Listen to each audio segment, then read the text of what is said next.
It is a calculated process of engineering the exact conditions required to make their behavior forecasts inevitable. Yeah, I talk about this. Well, not just me, but like we talk about this a lot. Like the inevitability.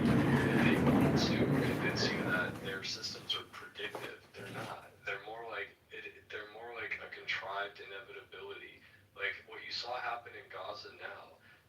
It's not like you needed like a Nostradamus like fortune teller to say, yeah, well, one day they're gonna invade Gaza, take it over, and kill everybody there, and they're gonna use this excuse of terrorism and their safety and all this kind of stuff.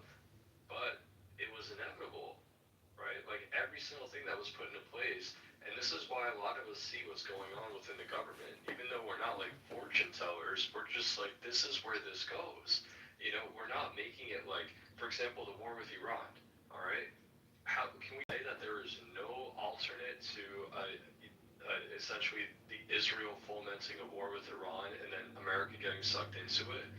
Well, we don't know that for sure, right? Like we can't predict it, but we can see that the set of circumstances coming around make that inevitable, and that's what we like warn people about. And obviously, the pundits they just cast doubt into the whole thing, and they'll use these very techniques to try to discredit you to say, well, it's because you're actually there's something wrong with you, right? Like you have some type of an insecurity, a psychological need, you don't have money, something, right? Like blah, blah, blah. You hear it all the time. And that's what's causing you to worry that the Zionist influence from their agenda are going to ensnare our country into another war that we don't want or need, something like that. But again, this is all part of the playbook here. It's designed. And yeah, just like the inevitability of a lot of the circumstances of history, especially some of the worst things that have happened, um, like taking money from this lobby, from this interest group. Well, yeah, it's not for sure that they're going to kill the guy who then turns against them, but it kind of becomes inevitable, right? If you keep taking money from rich, powerful people who like are dead set on warfare, running the world, so on and so forth, exterminating an entire ethnic group on the planet. Well, what happens when you tell those people no? Right? What's going to happen? Here's the last part I'll read for real, though. It's called The Glitch. The context clarifies what Geisel and Jones received in 1943, a blueprint for biological programming designed to override survival instincts.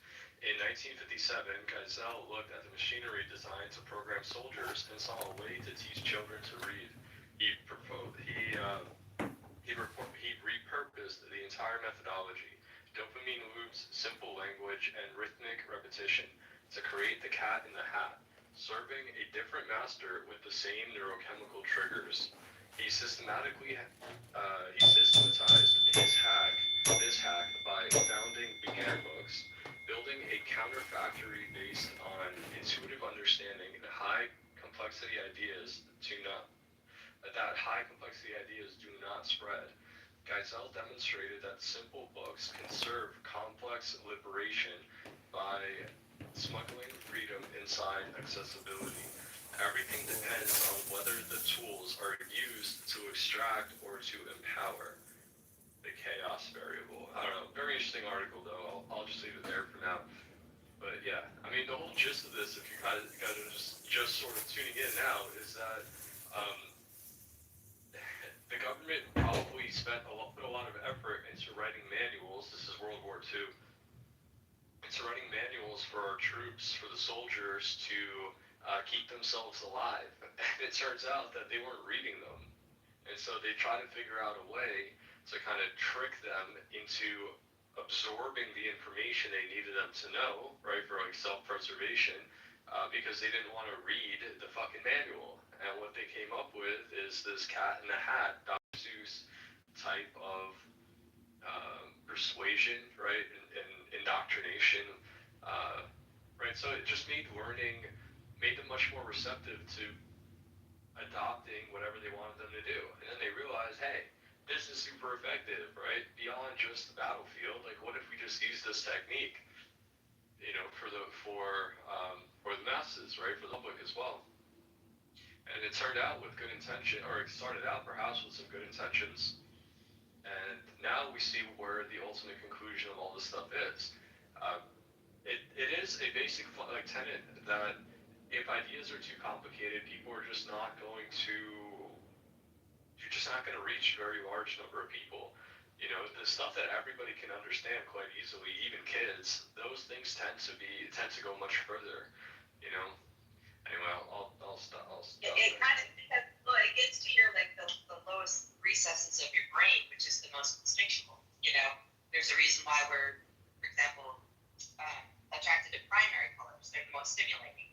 You know, it's kind of it digs at your reptilian brain kind of, but that's where you're most impressionable, and that's where it sticks. You see, and you know, I don't know if anybody knows this, but the average news article is written at a fourth grade reading level, but that's not by accident. Well, yeah, absolutely. You know,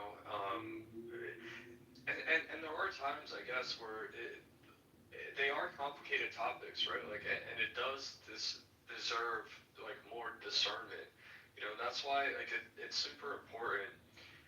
Like, all right, so there are the simple things, more or less, that you can compel somebody to like assimilate or to read or to learn. Uh, you know, like again, it's interesting that it's the soldiers specifically, right? Because you would think, well, your life depends on it, and even what it proves, right, is like even if you tell a person your life depends on reading this manual, they're still not going to read it. Like you still got to make them like want to read it, or like trick them into learning it, you know, with a cartoon or a clever book, a comic strip, or something like that. It's just There needs to be cheese. Yeah, there needs to be cheese in that. yeah. There needs to be reward. Even if your life is on the line, like that's how crazy, that's how lazy human beings really are sometimes. It's like, oh, this will keep me alive, whatever. Well, and you know why? Part of it is not necessarily because it's like difficult to read it. Like I'm sure they could read. It's not a literacy issue. The problem is like the stress it entails. You know, so if you get somebody to like join the army, there's a very real possibility that it will cost them their life, and they don't want to think about that. They don't want to think about, oh, here's all They the think ways of I the can reward of die. the valor. Like, yeah, no, but look, I have a purpose now. You know, I mean, the belief in something is always stronger than the belief in nothing. You know, and so the same would apply. Like, you're gonna die if you don't do this, or oh, you could live like this could add to the enjoyment of your life. You know, it's like funny, like why do people dirt bike? We were talking about that the other night. You know, why do people go to backcountry to ski versus like slopes? Because there's the hit of the chemicals that we were talking about earlier. There's the dopamine, the adrenaline, all the things that our reptilian brains get addicted to. And I just, you know, I love the like theory of mind. I love, you know, talking about what not only what makes us tick, but not only how we think or why we think, but how we form thoughts. You know, this is kind of my favorite thing in the whole world. I'm glad you're on this topic. You know? It really is endlessly interesting, but it's double edged, right? I mean, just to the point, I'm sure most people have thought about this, but like, you know, the government, you talk about these like MK Ultra type programs, like psychological, like this brainwashing stuff that they do. Like they've really thought about it, and the drugs and stuff, the LSD, you guys have heard all of this stuff. Is that they intend to like find out like where's this stuff actually coming from. So like they'll perturb the brain with like this kind of psychedelic or dissociative or whatever else. And like yeah, they've like mapped it out to a point where it seems like they understand like the very basic like resonant frequencies of like the human mind that like compel learning or fear or all of this other stuff, right? So I'm just saying it's like you're under attack, not just like you know what's going on around you in the news and stuff like that. Like they've really mapped this stuff out, and the only way around it is you have to like at this point. I know it sucks, and I wish I could be like a Dr. Seuss, you know, genius and make like a little book for people, you know. But you have to kind of like guard your mind, you know, and that only happens like your basic heuristics of things tend to be completely wrong. You know, you learn this if like you get into like the stock market, or if you get into like any kind of like data analysis and stuff, like you just realize like how easily your perceptions can be tricked, unbelievably easy, and it's only when you like educate and you read and you hone your mind, just like you go to the gym and you train your body, you have to do that with your brain too. Otherwise, like. But don't you think also that there's another element, or perhaps looking at it from the other side of the coin, where you're talking about just going back to the point of you have the skilled manual to read, your life depends on it. So in other words, you could die if you didn't read this. Well, there's two things about that. First of all, we can't imagine dying because it's never happened. We could be afraid of dying, and because we're afraid of dying, we don't want to think about that. We don't want to think about anything to do with that. Therefore, your brain is going to be rejecting the information it's receiving anyway, because it is bringing you into the realm of possibility of death, which you don't want to think about in the first place. So you're saying, hey, read this, your life depends on it. There's like an approach avoidance there. Like, oh wow, you can say, oh wow, I don't want to die. But that, oh wow, I don't want to die, will make you not want to read the book in the first place, because it is bringing you into a realm you don't want to think about, and you can't imagine dying anyway. Yeah, I think it's not that people are gonna have to imagine that they're dying. It's just the anxiety that comes along with thinking like, oh, now I'm gonna have to like, I don't really want. Like, people don't want to deal with that until it's like time to deal with that. And like for the most part, especially like dudes, like it's kind of like we'll deal with that if that happens. Like, but then the army's like, yeah, but if that happens, you need to know what to do to deal with it. And people are like, yeah, I'll figure it out. I've gotten this far. Anyway, the point is that like this like induce like, and by the way, it doesn't have to be like the ultimate right like it doesn't even have to, like, for example, like I won't have to think about like what if my girlfriend breaks up with me, or like my wife leaves me, or like I get fired from work, and like all this kind of stuff. It doesn't have to be like the ultimate prize. The interesting thing about this is that even if that is the incentive, like people still will not go out of their way to learn. It's just interesting. It's just It's field manual, or you'll never be able to have sex again. they'll read that though. Like they'll actually read it. Exactly. That's what I'm saying. Yeah, they're like, oh, but you get to live longer. It's like, yeah, I don't know. There you go. Go smoke another Lucky Strike and talk to Billy. Alright, let me see if this. Have some more bourbon. Yeah, bourbon sounds good. Let me see if it makes any sense to play this on a space. You guys have, if you see the cartoon, it's called Private Snafu. You probably have seen this. Oh, okay. Hold on, let me get through this one. Okay. I'm hoping that there's actually talking. I'll look books later when I get home, and I'm in front of my computer. I want to play for you.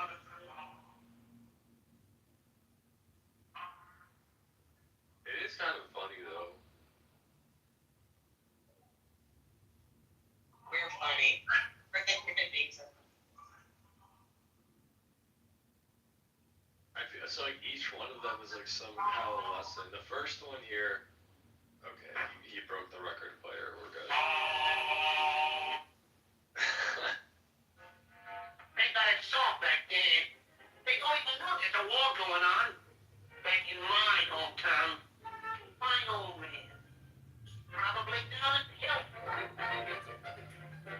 Alright. Yeah, it just sucks because they have all this like corny ass music, but it is very funny. These are like the old timey cartoons. I miss the old cartoons. Cartoons suck now. I mean, I know they're all like. Bugs Bunny. And the last one kind of like really made me like laugh hysterically. It was like Pinky and the Brain and the Animaniacs. They were really well thought out. Yeah, the Animaniacs too. That was I could see because it's all like Warner Brothers stuff too. Yeah, it's funny that. Yeah, now that I think back about it, there were definitely like like some like lessons and stuff. Like I remember there was that one long song about like geography or something. Remember they made that song about like United States, Canada, Mesopotamia. Yeah, I remember. yeah, it was actually really good. I'll watch some of these cartoons. The problem is like the sound, like you have to see it. It's not gonna translate. There's an entire like playlist of private snafu stuff. So if you're ever feeling down, and plus who knows what awaits us here. All sorts of good survival knowledge. I guess it's like who needs Bear Grylls? What do you do? What do you do when you're feeling down? I don't know. I like never feel down anymore. I just transcended that. No, I'm kidding. I don't know. I don't know. I guess I need new hobbies. Let me see if there's this. I was gonna say I start a space, but then everyone's gonna now assume that every time I'm in a space, I'm sorry. There's 250 people listening. I didn't mean to ask you about your feelings in front of 250 people. I know I can't. I will never talk about my feelings. I'm sorry. In spaces. We have no feelings. No feelings. This is a very professional setting here. No, I mean, people talk about their feelings. Are you guys tired of hearing about everyone's feelings? Like, holy shit. Everyone's just out here talking about their feels. I don't want to know why I'm feeling the way I'm feeling. I just am feeling that way. I would rather talk about anything else because a feeling is just a feeling and it goes away. It's like, why are you sad? It's like, I don't know, because I'm a human. Right. Like, how much explanation does this shit require? I mean, like, bro, seriously, let somebody else sweat it out, alright? You see what's going on with Trump's situation? Let him sweat. Like, we're good. We're watching Sunday morning cartoons right now. I'm about to play Animaniacs for you guys. I don't know. We just got to find more ways of feeling good. Well, I don't mind sharing that I do feel down sometimes. Okay, I do. I'll admit that. Sorry, it's my weakness. But what I do is, you might laugh, and it sucks. I hate doing it. I go to confession, and I confess all the crap that I did, and then I feel so much better after that. I forget what I was feeling bad about. I get all of my W's, or I get all my L's, all my losses off my chest. And then I examine why they were losses, what caused the loss. And then, my brain is leading me, my soul is leading me to shake it off and do better. That's what I do when I'm feeling bad. I feel like people use spaces as catharsis too. Like, people come up here and I don't know, it is a type of confessional booth here.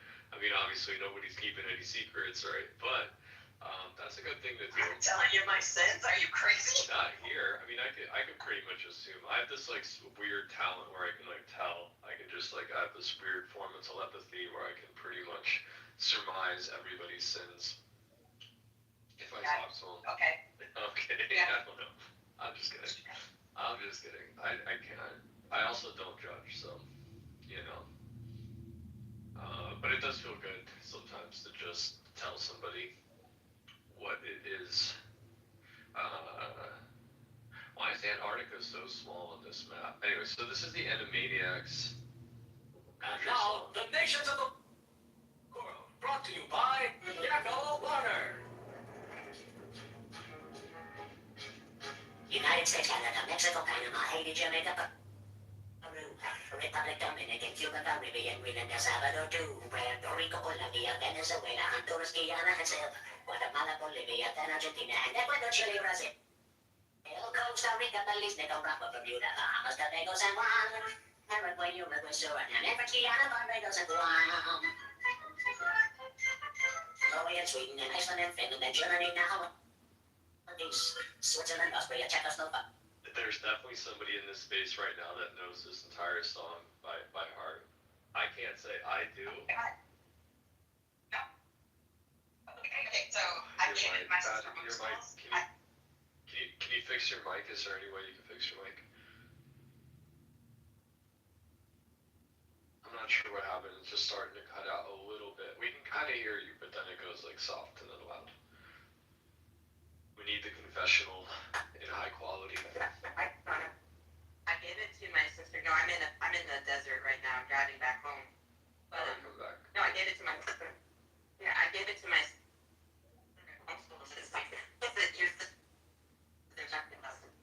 They all heard the song. I'll be kind of Oh no, you're being abducted. Hold on, give it like a minute. I think you're just in a bad spot with the signal. Well, she'll be home soon, I think, hopefully. Alright, we got historical figures. I didn't even know about historical figures. If the sun is P and gravity is H, it makes a... Oh, no. Oh, I thought it was a song. Damn, I thought they were gonna do a song of historical figures. He's got me on this nostalgia. So funny. Well, whatever. I'm not gonna bother you guys with the Animaniac songs, but there's one for states. I thought they were gonna do historical figures, but it's just like an episode. I mean, it is funny, but not a song.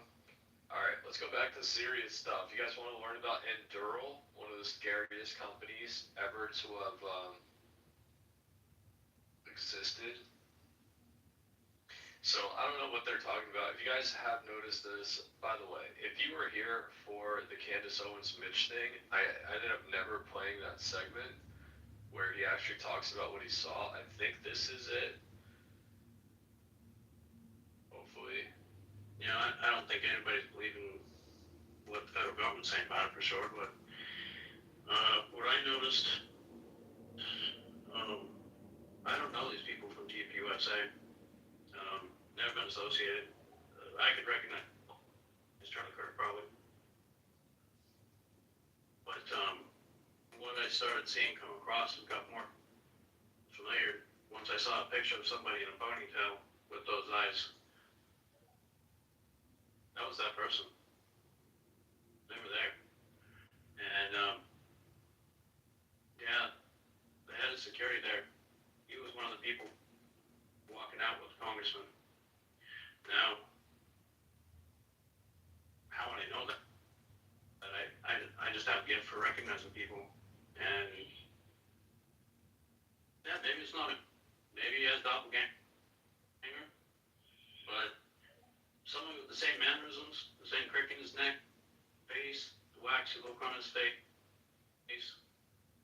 hand gestures, shoulder shrug, gait, approximate height, haircut, definitely won't pass him. Kind of put it at a percentage that you were looking at Brian Harple. Maybe he's got a brother in the military, who knows, right? Maybe he does have a doppelganger, maybe that's twin brother, who knows?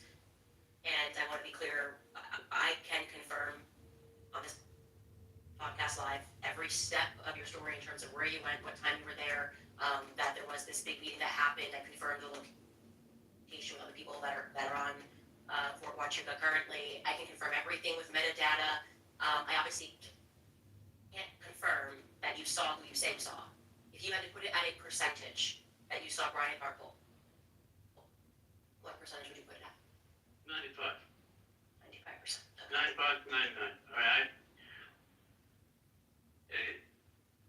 When I saw him, you know, on the interview with his face and gestures, with that photo, it struck me in my. Alright guys, let me try to clean up the sound. Sorry about that.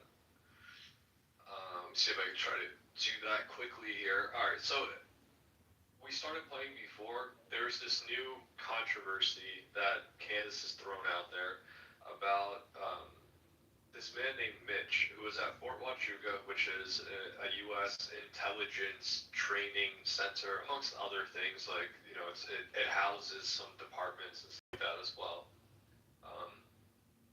And so there was this guy there who was Mitch was there for like some kind of a debrief on the 9th of September. And he talks about how he got onto the base and he rents the car and all this boring sort of stuff. And that morning, it's just so happened around 11 a.m. that there was a bomb threat. why specifically, but it wasn't like they were under attack. It was somebody with a backpack that was sketchy and it got called in as a bomb threat. Because that happened, the people who were in those buildings had to clear out. They had to go outside. And at that point, Mitch observes who he believes to be Brian Harple and allegedly Erica Kirk. So this is him just going through, and Candace asking him, like, how sure are you that that is who you saw? It appears that he was there. Now, that report with the bomb threat, I mean, somebody could have told him about it. There's just all sorts of factors here. I feel like it's difficult to pin this whole thing down. And the most difficult one is it makes absolutely no sense. Why would Erica Kirk? Oh, great! Now I can't get my speaker up. Oh, we're good. Why would she be there, right? Like, if they're planning Charlie's assassination, presumably, like, that's what they're there for. Why would they be there? I mean, maybe they were just at Fort Huachuca for a different reason. It appears like the telling of what Fort Huachuca does and how it trains people, it just seems so aligned with like the what TPUSA is all about. Like, it really seems that this organization, I'll play it for you in a second because Matt Gates actually talks about this. All right, let me see if that one is actually about TPUSA. I think it was. Oh man, did I get off of it? I'll put it up in a second here. Well, the point is that it's a place where they sort of train people like how to lie. Essentially, it's like a type of spycraft, a type of like intelligence gathering, let's just say. And that makes way more sense to me about, like, for example, they talk about how they use gyms, because you kind of have your guard down at the gym. You're just talking to people, endorphins, all that stuff, right? Like, people are a little bit more open. And they talk about how, like, one of their things that they will train, right, is to, like, approach people at the gym and, like, make them lie and then, like, keep the lie going. We talked about Hunter Kozak, and in his interview where he talks about, people thought I was a Mike. The guy's given so many interviews. Like, who is this guy? Right? He comes out of nowhere. He's the last person to talk to Charlie or like ask him a question, and he's shot right in front of him. Now he's doing this entire media tour, and they even invite him to the town hall with Barry Weiss to ask Erica Kirk a question. And this is such crazy, weird things to do. I mean, really think about that for a second. The question that he ended up asking him is like something to do with Trump's intolerance for the left, basically. And that was like the first question to Erica at the town hall. Like, you gotta be kidding me. Like, there's no way that is. So people suspect that like somebody like Hunter would have, or Hunter Kozak would be like trained. He was for the most part like pretty much a professional. I guess like TPUSA question asker. I don't know. But anyway, it makes sense. That like what they train people to do at Fort Huachuca finds a home at TPUSA. And I mean, maybe Erica has been there before. The place is in Arizona. Because, Tyler Boyer's telling of how Erica and Charlie met is that after the TPUSA event where they had their first rally for Donald Trump in 2015, they met. Tyler recounts the story of how he drove Charlie Kirk to a gym to meet Erica Kirk for the first time, like to actually talk. They were trying to hire her or something like that, and obviously that didn't go down until many years later, and then it kind of came back around, and then Erica never became a part of TPUSA. She became Charlie's wife instead. So anyway, the whole story of Fort Huachuca is very, it's compelling, but not in the way that Mitch is telling it. So maybe there is a shred of truth to this entire thing, but just not what he is saying. I got. I blew it off until there was, some other pictures that came up with other people. What other people? Other pictures? If you want me to say, there's a picture of Erica Kirk with a ponytail, and from her past. That person matches who I saw in Fort Huachuca in the lobby the night before, and she was with that man in the lobby, and that man, he was present at that meeting the next morning. If So you had to put it at a percentage that you saw that the girl in the ponytail matches the description of Erica Kirk, what percentage would you put that at? those are really rare eyes. That's 95, 99%. I can't imagine somebody else. Okay, so what I'm going to say, because obviously that's very explosive, and it's one of the reasons why I wasn't sure if I wanted to have you on. I'm going to be honest with you, because Okay, the rest of it is all sorts of nonsense. But that's the part of this interview that matters. If you guys, well, now you know what this whole thing is about, and you can make up your own mind. I understand also Candace's perspective or position on all this stuff is that she's getting fed this. The guy's like, I was there. Here's my IDs. Here's my credentials. I really was there because they had this. I know about this bomb threat that they had, and that's why. Like, it's all very compelling. And then I'm 95 to 99% sure that I saw this girl with the ponytail, and the girl with the ponytail is Erica Kirk. She was there with Brian Harpole. I mean, what would you do if you're Candace? I mean, what would you do? You just say, oh no, that's bullshit. There's no possible way. I mean, I kind of get the situation that she's being put in. Now, is it irresponsible? Maybe to some extent. Like, it's tough call. So I don't know. I feel like maybe it is good that she had this interview. Most of it is just nonsense. It really is. It's just like crap. Like the guy's talking about his rental car and all this stupid stuff. So does he have something to gain, or who knows? But yeah, just so you guys are aware of what this whole thing is about. X Payments goes live. Elon just dropped X Payments, and it's ready to start moving markets. P2P payments launched December 18th across the US in beta. Zero fee instant transfers via wallet, bank, card, crypto's coming in Q1. Over 1 million signups. Somebody signed up for that. Sarah, did you sign up for that? For what? Sorry? X Payments? No. Apparently it just went live. No, thank you. I don't need to give anybody on this site any money. This site is not the place for that. They're supposed to give you money, Sarah.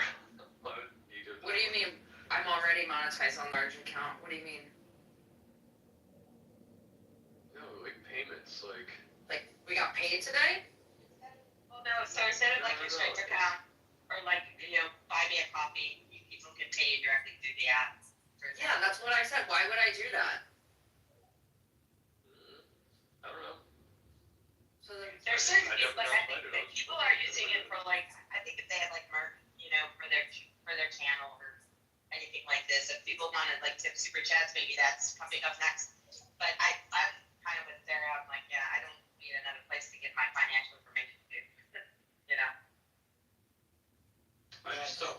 How does it even? Okay, well, whatever. I'll figure it out. I just thought maybe that I could invite in some of the. And PayPal. I mean, does this surprise anybody? Like, I would like to know what I walked in on. You talking about Candace as if the claim has been is in dispute. I think that incident report proves that the man was there. Yeah, but if he works, but the incident report appears. Trillian, you're getting on my nerves with this shit already. All right. First off, hey girl. second, what if he just knew? Like, it's a public report. Like, what if he knows someone who was there and said, "Hey, there was this weird thing where." You're being ridiculous. You're being absolutely ridiculous. He told her. He explained the whole thing on that day. He told her this stuff way before she Amir, put him on can the you calm TV. down and just listen for a second? What the fuck is this? Calm down. Holy shit. You don't understand how a public report could be used by anybody? It's a public report. I do, but I feel Okay, like so you've been trying to discredit this man.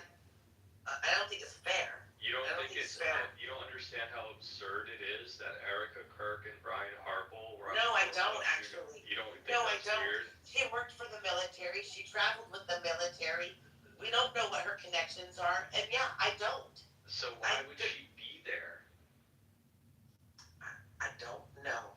So that's the point. Is that it makes no sense that she Okay, was then why there. can't Brian? Then why can't Brian just easily dispute and prove where the fuck he was on that at that time frame? Well, he did. He said he was on a flight to Salt Lake City. That's what And he that said. and that's been deep. The hours are missing. Listen, I don't fucking know. Like, Brian Harple, I think is one of the sketchiest people in this entire thing. Like, whatever he wants to do. And why wouldn't his head of security be there? Why not? If he's collaborating and in cahoots with the military on this, But and he her doesn't mother- need to. What does the military need with Erica and Brian Harple to kill Charlie Kirk? Makes no sense. What, they like letting him know, hey, tomorrow we're gonna get some random dude to get on a roof and shoot Charlie, but we're just gonna make it look like it was the random guy. Actually, we're gonna kill him this totally other way. Like, what is it that they're even telling them? I don't know. Why did the DOJ release a fake fucking video? I mean, who knows? These people are idiots. Well, you don't understand, like, but you don't get that, like, maybe they were there for a totally different reason? Like, why is it, like, if they're It's there... possible, but I think the man was telling the truth. She has the receipts. And why? Well, he didn't. It's just like with the She congressman. doesn't He didn't have even know. Wait a any minute. receipts. He didn't The even know who receipts the is a congressman public was. report. Listen, He- the he only did- receipt they have is a public report that anybody That has. is not true. That is not true. It is a public It is report. not true because his entire trip, he documented his entire trip, and had Okay, then why do receipts you for take a picture everything. of the people he saw?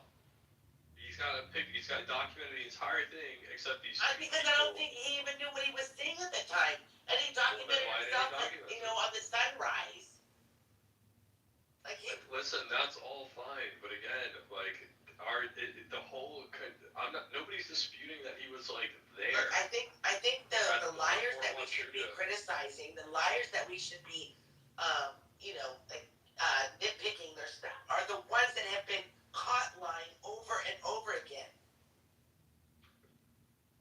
You're like trying to Well, I don't discredit know like what you're a talking witness. about. He's a witness of what? He's telling you that he saw Brian Harple and Erica Kirk. He didn't even know who Brian Harple was. He didn't even know the name of the. Okay, well, Congressman. besides the fact that he saw Brian and Erica at Fort Huachuca, nobody would give a shit about this guy. Nobody cares. Like, fine, you were at the Fort Huachuca. Anybody can go there as long as they have a reason to be there and a government ID. That's it. It's not like a special, like, off-grid, high-level security facility. You know, anybody can go there. You could go there. Like, as long as you have an ID and tell them for some, like, Oh, decent apparently reason not, to be because there. that's why they jammed him up and questioned him for hours and hours and hours. What he was Okay. doing I there. don't. Who did? He just told the story. He just got onto it, like, because he had this other thing.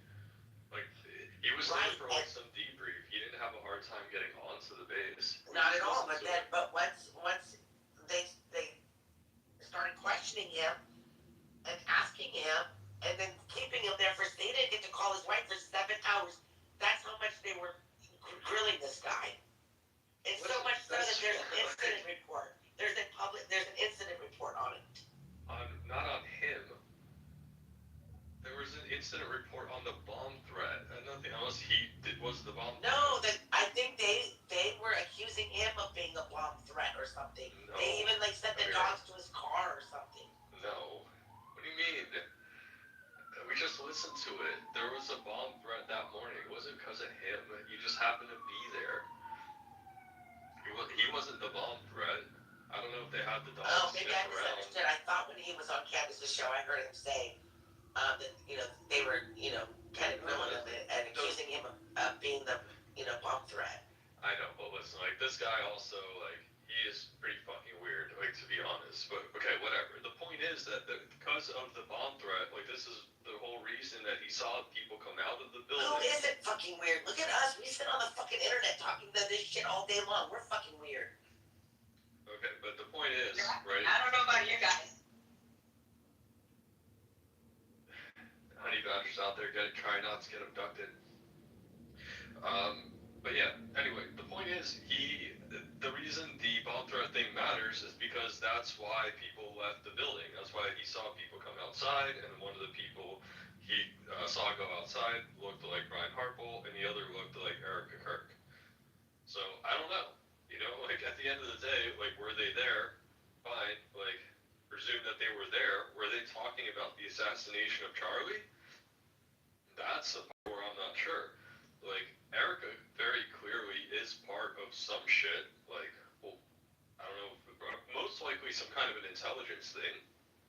That's what I'm saying, and I think it was like a high-level debriefing the day before the whole thing goes down. That's what I think. I know, but that's such LARPing nonsense. Like, why would anybody do that? Why would somebody, like, before the thing went down, get these two idiots in a room together and be like, here's what's going to happen, so let me debrief you about something that hasn't happened yet, when they could just as easily, like, go to their house. Like, Okay, why? fine. Let's just say that they weren't there, and it's a mistaken identity thing, okay? What about the fucking congressman? Listen, the guy is... He discredited himself. He completely discredited himself. And he was shown that he had not even, he tried to claim that he was in Washington voting. And he didn't show up until the early evening. This is bullshit, all lies. Well, I mean, okay. So he did recognize that guy, and that guy could not place himself in Washington at that time. They looked at the rolls for who voted. Like, he could have not voted. He could be like, yeah, Okay, Trillion. I'm just saying, All right. you guys, all right, but like you guys are being just as ridiculous. Like, really, the guy was like, because he's on the third roll call, he didn't vote in the first two, and he lied. Did you see what they were even voting about? You know, like, anyway, so who knows? Like, he could have not been there. He could have been at Fort Huachuca. But like, were they, even if all those people were there? They were planning out the assassination that took place the next day. Like, I don't know, like, but very he did not. obviously. He was not present when they did roll call. Period. For How do two you roll know? It's calls. not roll call. It's votes. He could have been in the room. It's only the people who voted. It's not a roll call. It's the Whatever. roll. Well, that's Whatever. He wasn't there. He wasn't there. And not only that, but if you look at his connections, he's the appropriations guy for the military. And then half the people in there have some fucking affiliation with something military related. It's the government. All right. Well, then let's just say fuck it all in that stupid little fucking furry. It's so fucking stupid that anybody believes Erica Kirk was brought in the day before to plan her own husband's assassination. Like, it's retarded. It's like the dumbest fucking story that you could try. Like, it makes this whole thing seem like just... I don't even know what's going on. There's some meeting at a base. I heard the guy say something like it's easy to get on a military base if you just have your ID. No. Yeah. Well, it's not a military base. Like, it is kind of open to the public, from what I understand. They do like public, like, well, here, I'll get the actual thing, but it's not like a secured, like, it's not like Fort Bragg. They have like classes or some shit there. Let me see. Well, yeah, so he was there, allegedly. He had worked for the government in the past. They like tried to ruin his life because he was like a whistleblower or something, that he had to go into witness protection because the Sinaloa cartel found out who he was. Like, this entire story is very weird. No, yeah, but it's true. And if you can look it up, I remember that. I remember when they found those fucking tunnels. So he came across the tunnel and saw a picture with freaking El Chapo and I don't know what some congressman or whatever, I don't know, but has something to do with that. That is a true story. That is a true story. And he was able to talk about it for all these years. So, it's to me. I mean, okay, like, I don't know. Honestly, that's fine. You know, he he went into witness protection because he was afraid, like, because of Sinaloa or some shit. All right, fine. Then he just so happens to be at this court. Like, look, a lot of people get fucked over by our military and by all sorts of stuff happens. That's fine. Like, give him that. The guy is just too weird for me. I just don't fucking like this guy. Like, I don't like him. I think he sucks, and I think he is entirely full of shit with who he saw. I think he's lying. Fine. I think he's doing this because he's trying to make some money. That's it, and that's exactly Well, I what disagree Candace with said. 100%. And Why would Erica Kirk? there's no why way would Erica Kirk be at Fort Huachuca the day before? I don't know, and I don't give a shit. All I know is that. Well, that's what I mean. You don't give a That shit. dirty It's just something bitch you is want to involved in believe. this. She is involved. We know that. There's not a doubt in my mind that somehow she was. Which part is she involved with? That I can't tell you, but we both know that That's she what I mean. knows. Like, this is what's so dumb about this. Is she's absolutely involved, but with what part? Like, what part is she involved? What difference in? does it make? What It difference makes does it all make? the difference in the world. You can't Why? say someone is involved and then say I have no No, idea you didn't what tell they me. So, did. did she have foreknowledge that her husband was going to be murdered? I think she probably did. Yes, she did. But that doesn't mean she involved. Like, did she set up the kill zone? What did she do? Like, someone told her. I'm sure she knows who. She should probably tell the world. Like, I don't know, but she's obviously not going to. She's terrified. But like Terrified. Brian What is this? Harple, Why do you have this up? they literally just killed her husband in front of 3,000 people. Wouldn't really be that hard. Did you really think that was her husband that she loved and cared so much about? Honestly.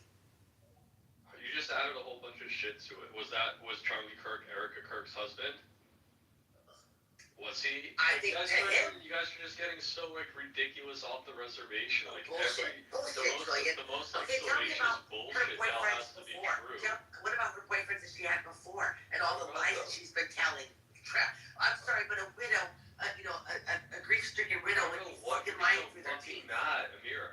Take a fucking breath. Go get a sip of water. What are you so mad about? I've been out here since like the second day when everyone's still like, oh, she's a grieving widow, calling bullshit on it this entire time. The problem is, you guys are just like trying to go to the ends of the earth to like involve, just like you're trying to make connections to everything and anything, and even if it makes no fucking sense at all. Why would the conversation is, this guy is at Fort Huachuca the day before Charlie is killed. What they're saying is that she and Brian Harple were meeting with some army intelligence in order, planning out the assassination of Charlie Kirk. Charlie Kirk's assassination was planned out more than the day before. This isn't something that got put into place on the 9th. Obviously, this plan to kill Charlie was in place easily for weeks. Probably. Nobody's disputing that, Trillion. So what the fuck are they doing on the 9th? That's what I mean. It's like she could be having some weird ass meeting with some weird assholes from the government.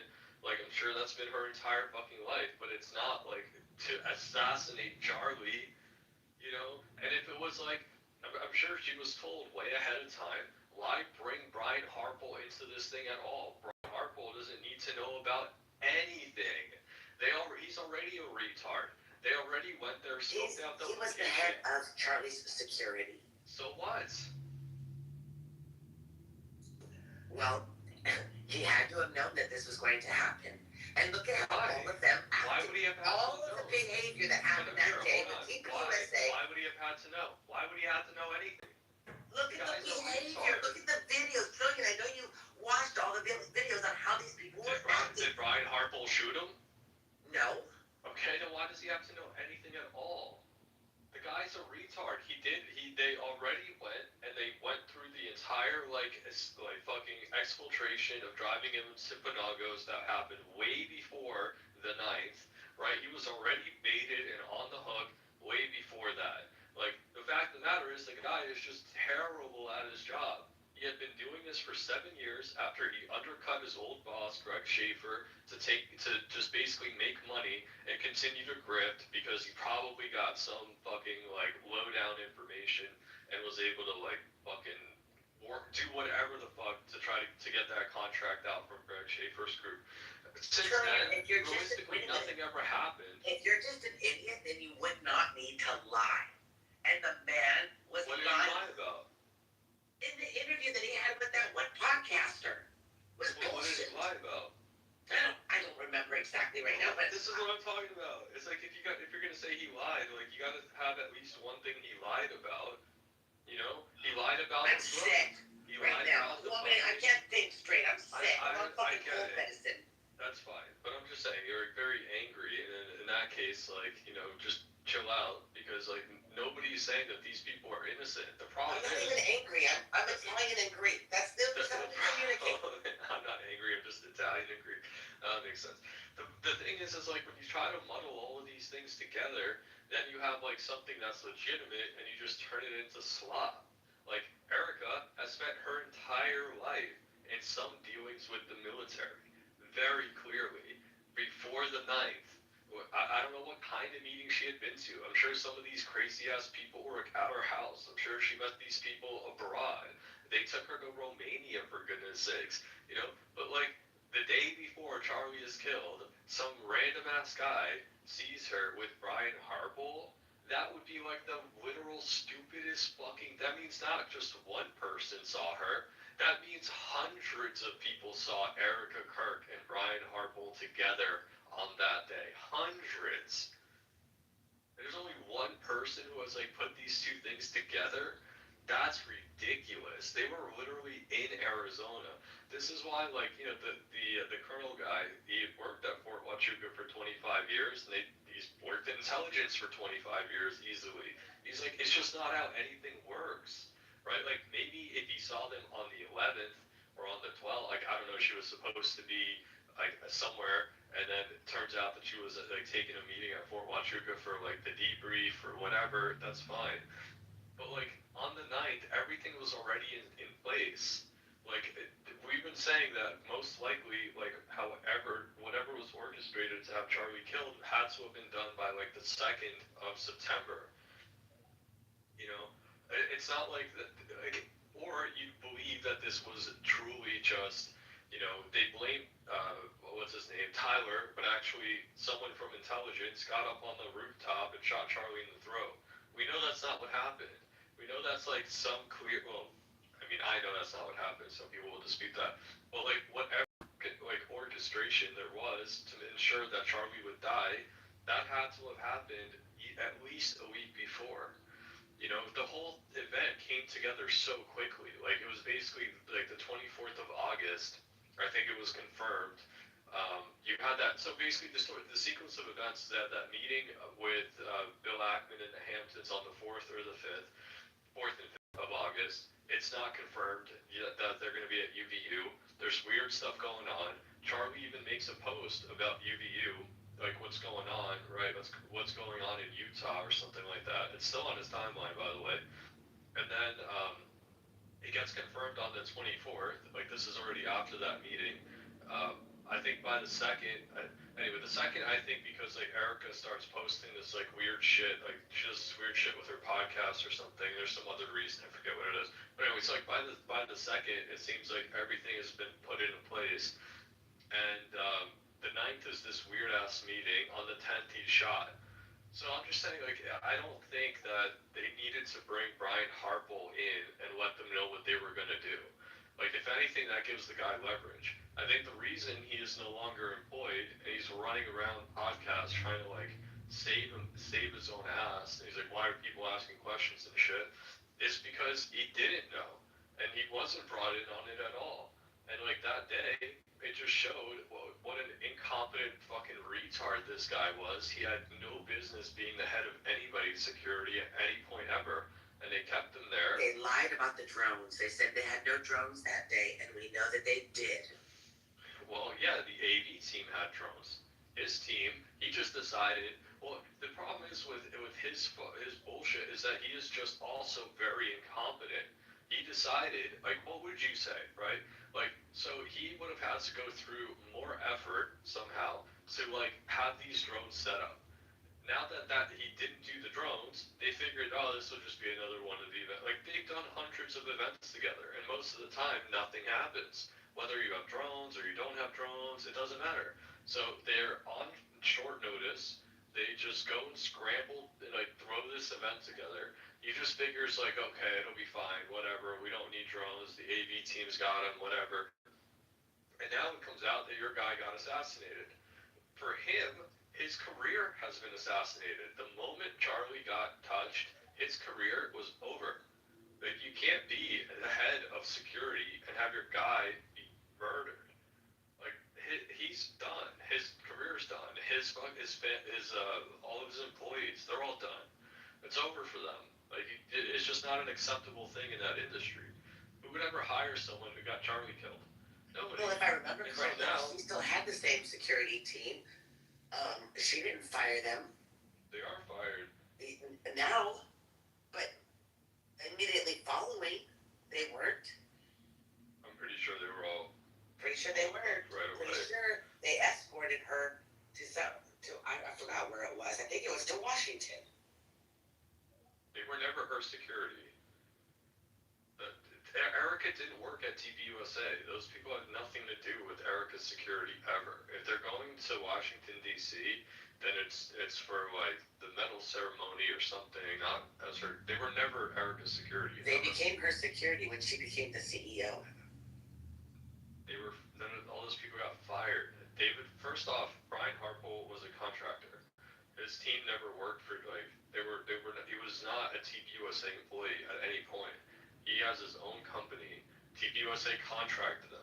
The person at Turning Point whose security is Dan Flood. Dan Flood is the guy who's the go-between to Brian Harpole. Dan Flood is fired. Just Doesn't work recently there. fired. Just recently fired. I don't know if it's recent. I don't know. I just know that guy definitely. I mean, maybe they gave him, like, I don't know, a month or some shit or whatever. But yeah, that guy never did another event. He's done. Like, you don't see him speaking anywhere. He's completely done.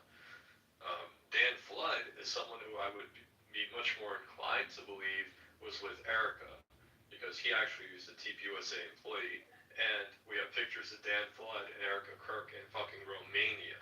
So, like, Dan Flood, I would say, yeah, Brian Harpole is a scrub. Like, this is just the guy who dicked his old boss over, who was, like, an actual, like, serious person, to get a contract. Nothing ever really happened at any of these events. This one, he got lazy and just figured, like, oh, whatever, it'll be like all the other ones. It's a small school. This happens to be the one, you know. And, you know, why would anybody need Brian Harpole at Wachuga? Like, for what? Like, if they want to threaten him, which apparently he has been threatened as well, and so is everybody on his team, that all happened after the shooting. Like, what's the point? You know? So, I don't know. It's not that I, like, don't want to, like, I just think whatever he thinks he saw that day, has no connection to, like, planning Charlie's assassination. I think if Erica was told, she would have been told by the second. Like, because you can tell she does her podcast, she does all this stuff. She was putting out weird posts. Like, she never posts, and then, like, on the 8th, the 9th, and the 10th, she decides to make posts. Fort Huachuca is on the 9th. Like, so what about the 8th? You know, so I don't think, like, whatever reason, if they were even there, whatever reason it is, like, it just wouldn't be to, like, have Charlie killed. You know, maybe they were distracting them with something else, maybe they promised them something, maybe whatever. But I mean, even just operationally, like, it would just be the worst idea ever. And now, you have to then contend that the people who killed Charlie were the U.S. military. Why the fuck would the U.S. military want to kill Charlie Kirk? They're literally at TPUSA with, like, all their recruitment booths and shit. Why would the U.S. military kill him? So, wait a minute. Are you really going to sit here and say that you don't believe that our government had anything to do with it? Our government definitely did not kill Charlie Kirk. No, I don't think our government had anything to do with it. I think You they're can't say covering it definitely. up. You cannot say definitely. Well, why would they kill JD Vance killed Charlie Kirk. Well, besides JD Vance. Well, he is the assassin. Yeah, but besides JD Vance, like, why would our government want to kill Charlie Kirk or have any reason to do it? Why does our government do half the shit that they do? Julian, you I know know, our but CIA, you're you talking know how about- they are. They kill people all the fucking I time. know, but this is like, you get into a car accident and you're like, the government did it. Like, oh, they do that shit all the time. Like, it's obvious who had interest in killing Charlie. But it's the same people that had Bill Ackman sit him down in the Hamptons and try to, like, talk some sense Israel into him could and not some do money. it without the help of our own. Period. Why? What help would they need from the American government? What help would they need? They got So they got an orchestrated that entire whole thing Mormon on their own. colony. And our government is innocent. What's so Look at how they've been difficult about it? I acting. don't Look at how understand. Trump acted afterwards. He was like, Yeah. look at my big, beautiful fucking ballroom. When that guy literally got him elected, loved him, cried over it. I mean, like, with Yeah, his so then family why would the hanging out US at Mar-a-Lago, government- and there was like no fucking emotion. Okay, well, yeah, and who does shit like that? Like, who would go around the American president to, like, do whatever the fuck they want to do? What, the American military? I mean, come on. You know, it's like you can say, yeah, the CIA, like, the CIA is indistinguishable from the Mossad, okay, I guess, right? You can make that argument. But to say, like, the U.S. military killed Charlie Kirk, I mean, it's just, like, what are we talking about? I Yeah. believe that Israel and America was involved in it. I don't know how. I don't know, to the extent of how much military was involved, or if it was hitmen or CIA operation. I don't know. But I Yeah, know but that our guys, government. it's just like people are mad and they just want to blame everybody. It's like Oh, for the heaven's sake! U.S. Just look at the military, it just behaviors of sounds these so people. stupid. Look at how they're fucking acting, Trillion. It's Okay, not normal. these people aren't the U.S. military. Like, I don't understand what it is you're trying to put. This is what I mean. This is where people just, like, go off the reservation and they just stop giving a fuck about this Okay, what about entirely. JFK? Who killed JFK? Okay, I'm not gonna do that. Like, Why not? honestly. Because you don't have Because a point. Israel didn't do it Like, on their you're own. coming up here, you're like screaming about this thing, and I'm like, well then just, why would the U.S. military want to kill Charlie Kirk? Why And do you're they like, want to well, take out the JFK? Did the Did U.S. Israel- military take out JFK? Did Israel do it on their own, or were they working with our CIA? Yeah, they held that the fucking James G. Singleton, all these guys, they covered it up. The FBI helped them cover it up. That doesn't mean the U.S. military killed him. Like, this is the problem, right? You're trying to mix things that, like, happened before, during, and then after as all one thing. It's not, right? Obviously, with the fact that Kash Patel isn't investigating the whole thing, you can't say, well, he killed Charlie, but he didn't. He's definitely helping cover up whoever did. That's right. You know, he might not So know if who that's did it. being complicit in a murder. Period. Well, I mean, you could think of it that way, but I'm just saying it's like, it's just muddling it so much, because, like, the point is, you gotta figure out who made the events of his death happen, and that wasn't Kash Patel, right? In order to not ever disclose or reveal who set that up, yeah, he is complicit in that. We've been saying that since, like, the first fucking day. Like, that's not news to anybody. Like, if you really want to figure out, like, who gets to the bottom of, like, how the fuck did this ever take place, you can't just throw everything on the wall and just hope that one of these things sticks somehow. We've gone through it. We understand, like, the context of this entire thing. That it was done in a place where it would be quite easy to keep this entire thing, like, under wraps. And that's what happened. The university has the discretion of how they're going to prosecute, or, like, how they're going to react to an active shooter on campus. They decided to do none of their actual procedures for active shooters on campus. The FBI comes in and basically takes over this entire thing. You see, like, the Phil Lyman shit, they have a bunch of people with cameras there. All of that has been tended to by the fucking Mormon Mafia or whatever else they got going on in Utah. Yeah, it was like the perfect place where they could have ultimate narrative control over the disclosure. Now, whether, like, sort of regardless of who killed him, that was the case. Like, that was true. Like, that's why I think they picked Utah to begin with.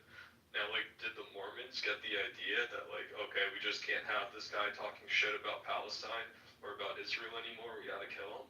I don't think so. But they were certainly very useful in making sure that nobody would find out who did it. You know, the only real interest group, like, as far as TPUSA goes, it's really, uh, you know, there is a large Mormon influence in TPUSA. That is true. Like, I guess you could definitely, like, suspect them in it as well. But for the most part, the people who are, like, radically dangerous with a booming weapons industry, all sorts of shit going on, is Israel. That too. It's this fucking Zionist interest group. You saw them try to sit Charlie down and Julian, if a foreign government can come in here and wipe out an American citizen or citizens with, on their own, then we're a fucking problem. There's a why lot does it have to be the Israeli government? I don't understand that. Like, you really think smoke? This was a high level assassination, which took planning and precision. It wasn't like Well, why does it have to be the Israeli government? Like, I don't get it. What do you think of this? You think Benjamin Netanyahu, like, you seriously believe that Benjamin Netanyahu, Ben Gvir, and Smotrich got together in a dark room somewhere in No, but I Tel think that Aviv Benjamin and said Netanyahu he's gotta go? absolutely knew it was going to happen. Absolutely. I mean, maybe. Like, I don't know. Maybe he knew. You know, but it doesn't, like, you don't need the Israeli Julian, then government who did to it? kill Charlie Kirk. Who did it? I've been saying this, like, since the first fucking day, right? Look, you have all the pieces put in place. Charlie was killed using some kind of technology. That's why nobody can find a triggerman. Nobody can find a guy looking through this fucking sights of a rifle and pulling a trigger. Nobody can find that, right? It's not the fucking guy on the roof. Doesn't even make any sense. Right, and there was drones there that day that people were not I'm able. not doing the drones. There's no drones. Drones did not shoot Charlie Kirk. Well, show me one single drone. Like, everybody's like, I don't know. a drone shot him. Okay, Yeah, what do you show think? any What do you think drone about all those that all that has a rifle mounted on it is like, you can see it. Like, a drone with a gun mounted onto it, and not a single person saw it. Okay. Or has tape with it. Come on. What do you think about all the plastic pieces that were in the vehicle? We talked about this the other day. Like, those plastic pieces, they're all uniform, right? They're not, like, mangled, they're not burnt, they're not singed. Like, just because Baron Coleman comes out with some shit doesn't make it true. I have a space called Is Baron Coleman Losing His Mind? Like, first off, they're all very uniform pieces. You notice how, like, the mats are missing? Like, there's no mats back there? Now, maybe there's never any mats. But if you turn one of those mats over, you're going to find that they usually have these, like, little rubber pieces. It could be just, like, they broke off from, like, the bottom of the mats when they pulled them out. They're all uniform. It's not like there's, like, a chunk of the mic. Plus, Charlie was never even back there. Like, Charlie was in the middle row, not in the back. So he was never even there.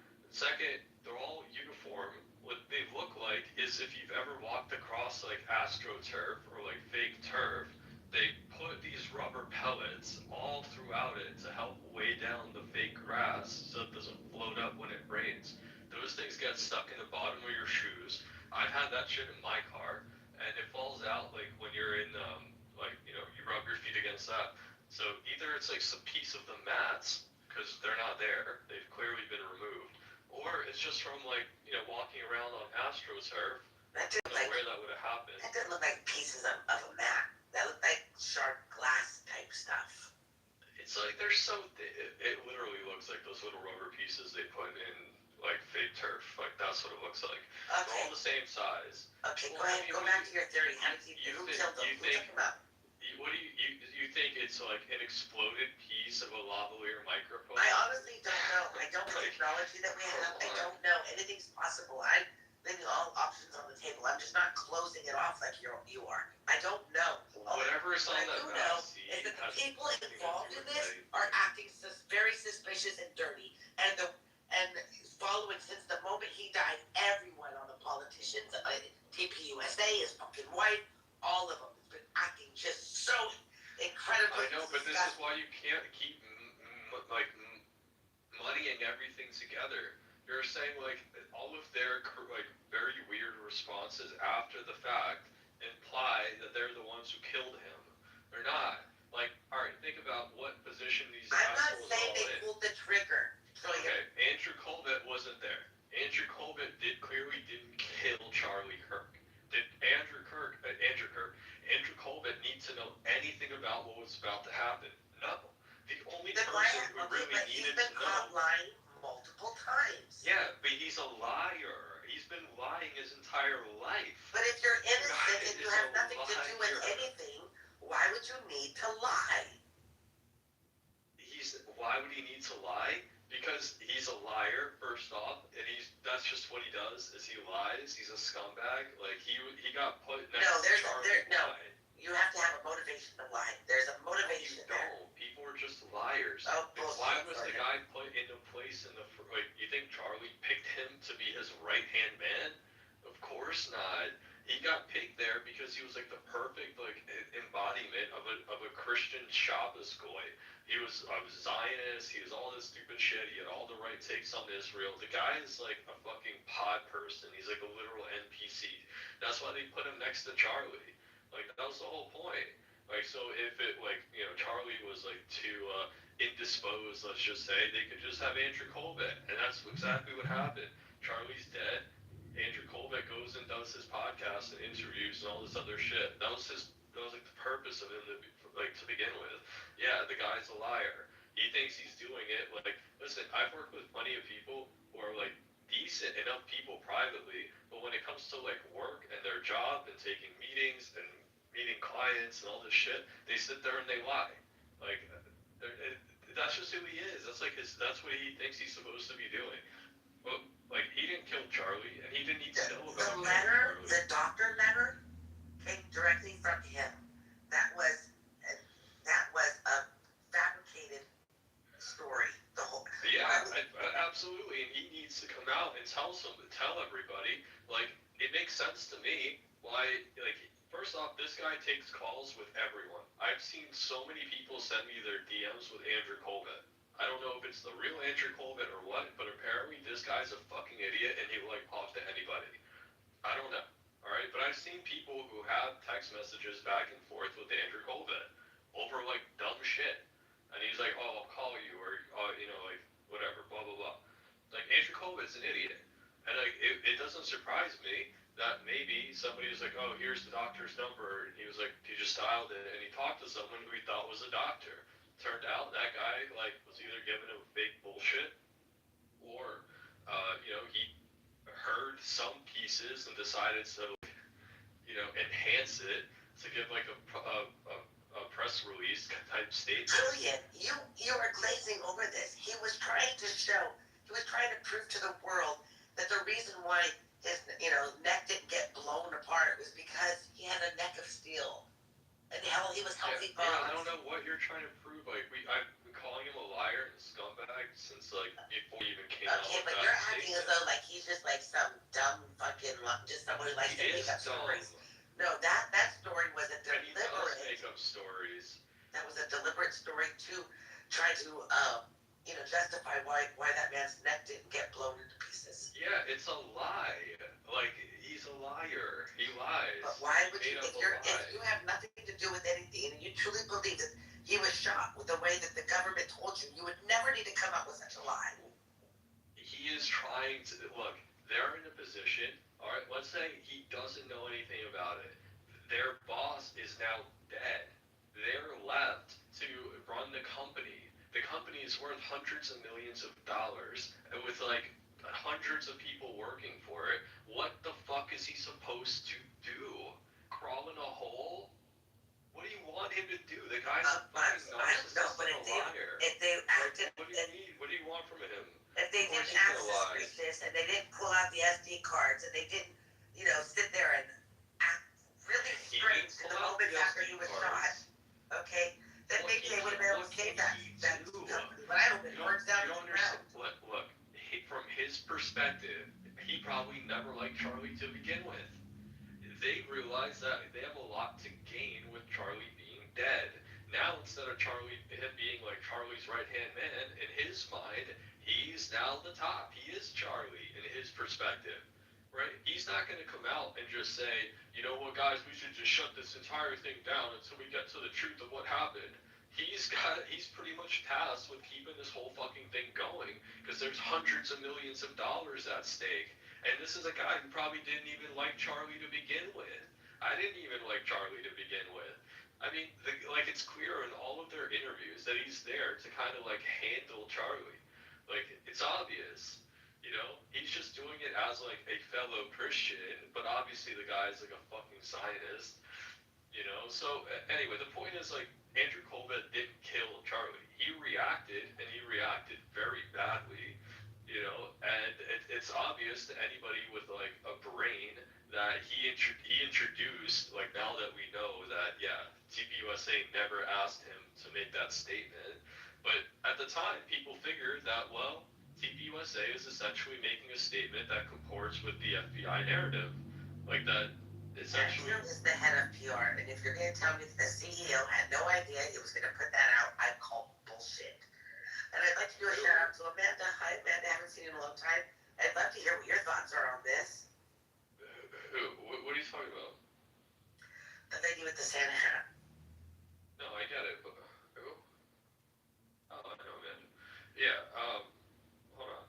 You're throwing me off. Where are we at with this whole fucking thing? Why did he put? He's the head of PR, and to say that TPUSA didn't know anything, that he did that on his own, I call bullshit on that.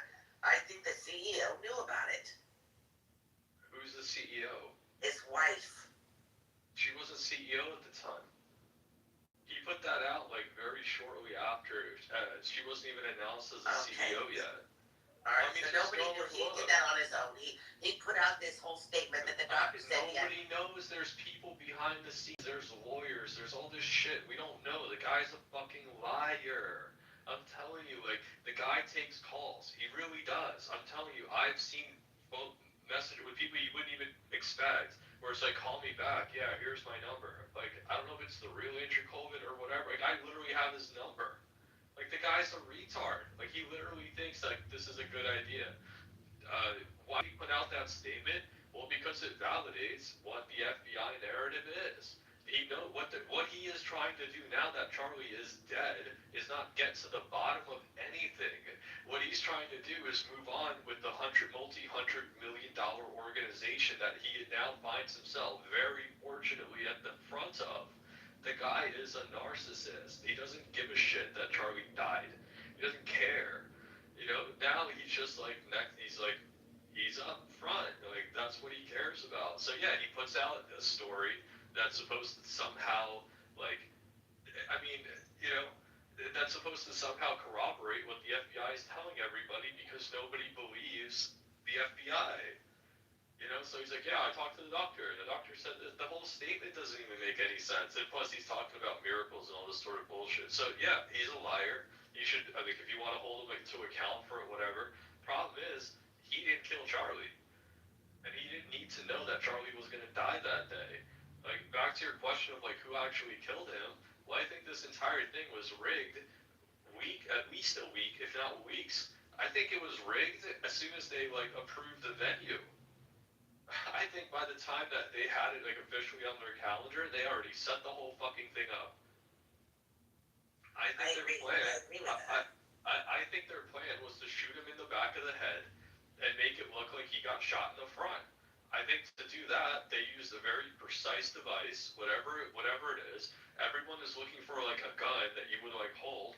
Go look at what Israel uses to patrol their the fence between Gaza and Israel.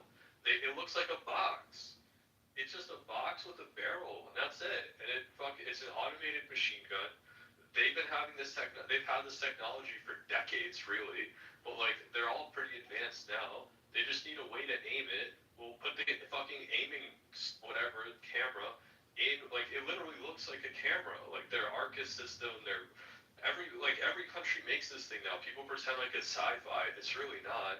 It's basically like a virtual reality, augmented reality type camera system that's able to measure distances and blah blah blah. But it looks like a camera. Like you have it on your phone. If you have like a newer iPhone, your phone does it, and it's not even that advanced.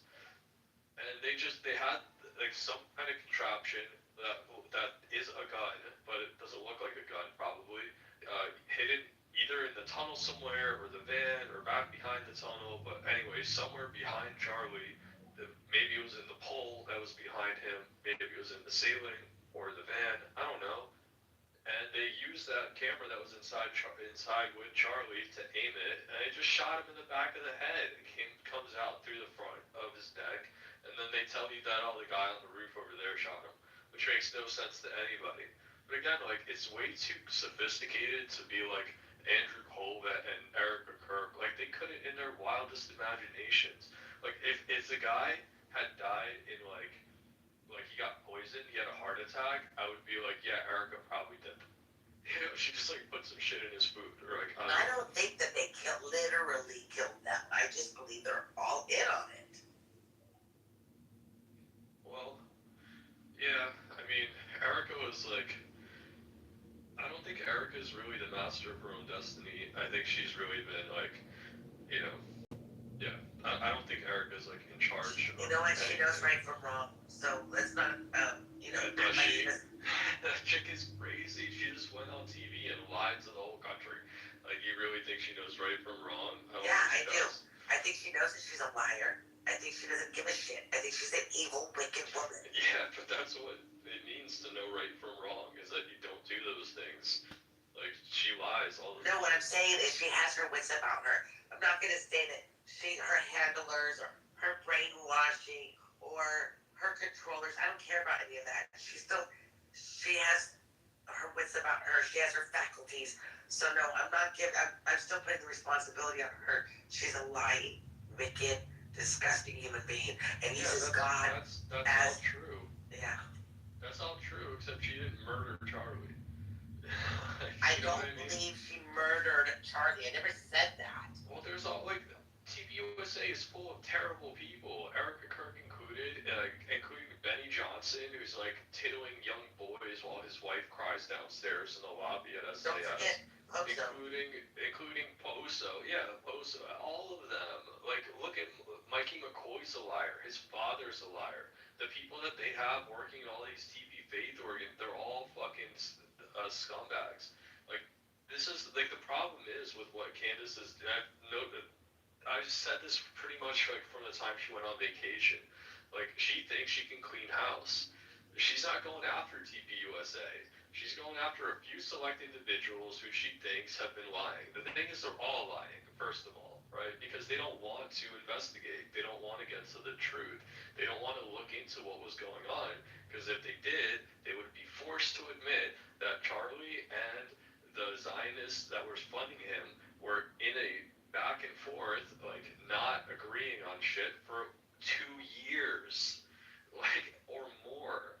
Like, in 2023, when he goes on Patrick Bet David and he talks about the 10-7 and all that, TPUSA loses $9 million that year. ADL put him on their glossary of hate. They wrote articles, and more than one, by the way. There's like probably at least half a dozen that I've seen calling Charlie Kirk an anti-Semite, and TPUSA is an anti-Semitic organization. The ADL didn't take them off of their hate glossary until October, over a month after he was killed. That's when they took TPUSA off the hate glossary. You know, because they tried to spin it off as like he was there fighting for Israel. Meanwhile, they're also calling him an anti-Semitic organization at the same exact time. Like, made no sense. You know. Anyway, so that's the problem. That's I think what they're trying to hide. You know, now they got hundreds of millions of dollars. You think they got hundreds of millions of dollars for not going along? No, they got that money for going along with it. You know, that's their reward for being silent. And now they get to like host these giant extravaganzas with Russell Brand on his knees and Tucker Carlson with his dogs and Nicki Minaj doing whatever she's doing, and you know, JD Vance and all this stuff, this little fucking gay pedestal. You notice they gave him like a special pedestal for JD Vance, the fucking loser. You know, that's what's at stake, and you wonder why is Andrew Colbert? Yeah, well, now he's the head of this. Like, what do you want him to do? Nothing he says or does or investigates is going to bring Charlie back. You know, and that's in his mind. He's like, well, might as well make the best of it. You know, that's why he was there. Like, when we talked about the whistleblower, like, this is what was pointed out, right? Like, what we pointed out is that TPUSA over the years has selected towards an inner circle of the most degenerate fucking scumbags that they could find. Because anybody with a real, true moral compass, or like Christianity, they would leave. They wouldn't want to be a part of it. You know, they wouldn't. Like, because they got the Zionist after parties, the underage drinking, the drugs, all this stupid shit, right? Like, anybody who was, like, espoused true Christian values would look at that and say, they would be like Nick. They would be like, yeah, this is bullshit. And they would be a part of it. So, like, who stays? The people who stay are the Andrew Colbetts, and the Blake Knepps, and the Josh Hammers, and the Seth Dillons. That's who stays.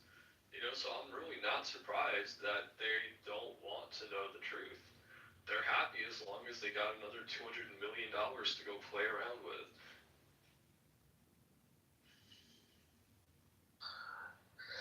Yeah, a lot of good points. Can I answer her question, Trillian? Yeah, go ahead. Yeah, I really don't care.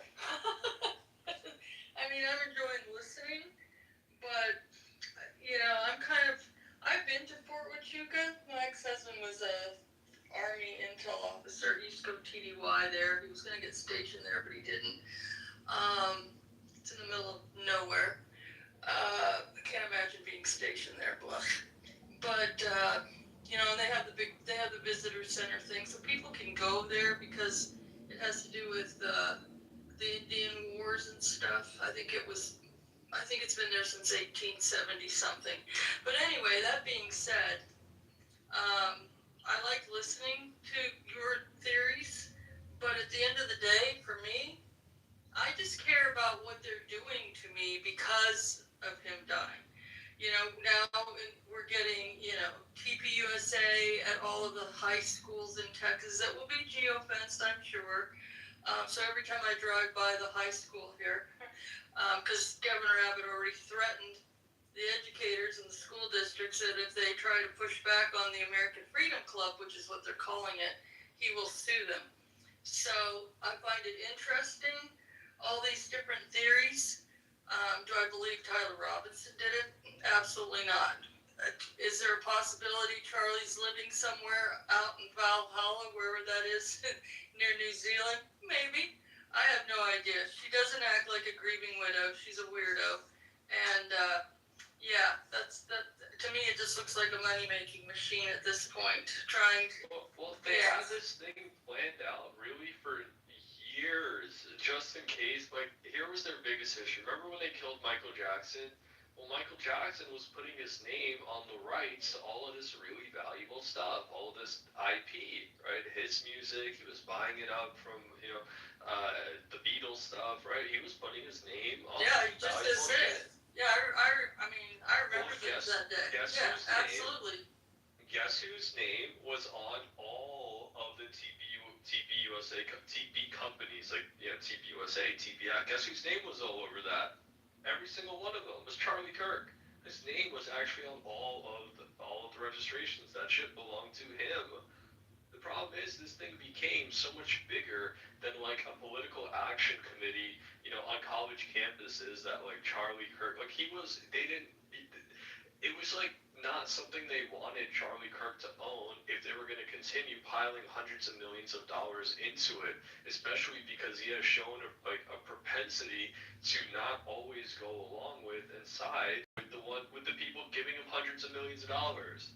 He decided that it was like this was his thing, and it would be steered by his own moral compass. And if he had questions about the Israeli government, he was gonna, gosh darn it, he was gonna ask it. And they decided that no, fuck that, no. Like, we're the ones who made you. We're the ones who went and destroyed your competition. We're the ones who cleared the path, and you're basically gonna do our bidding. And when you decided not to, they were forced with a decision that was like, well, do we want to do this like quietly, or do we want to make a statement? They decided to make a statement, and it worked.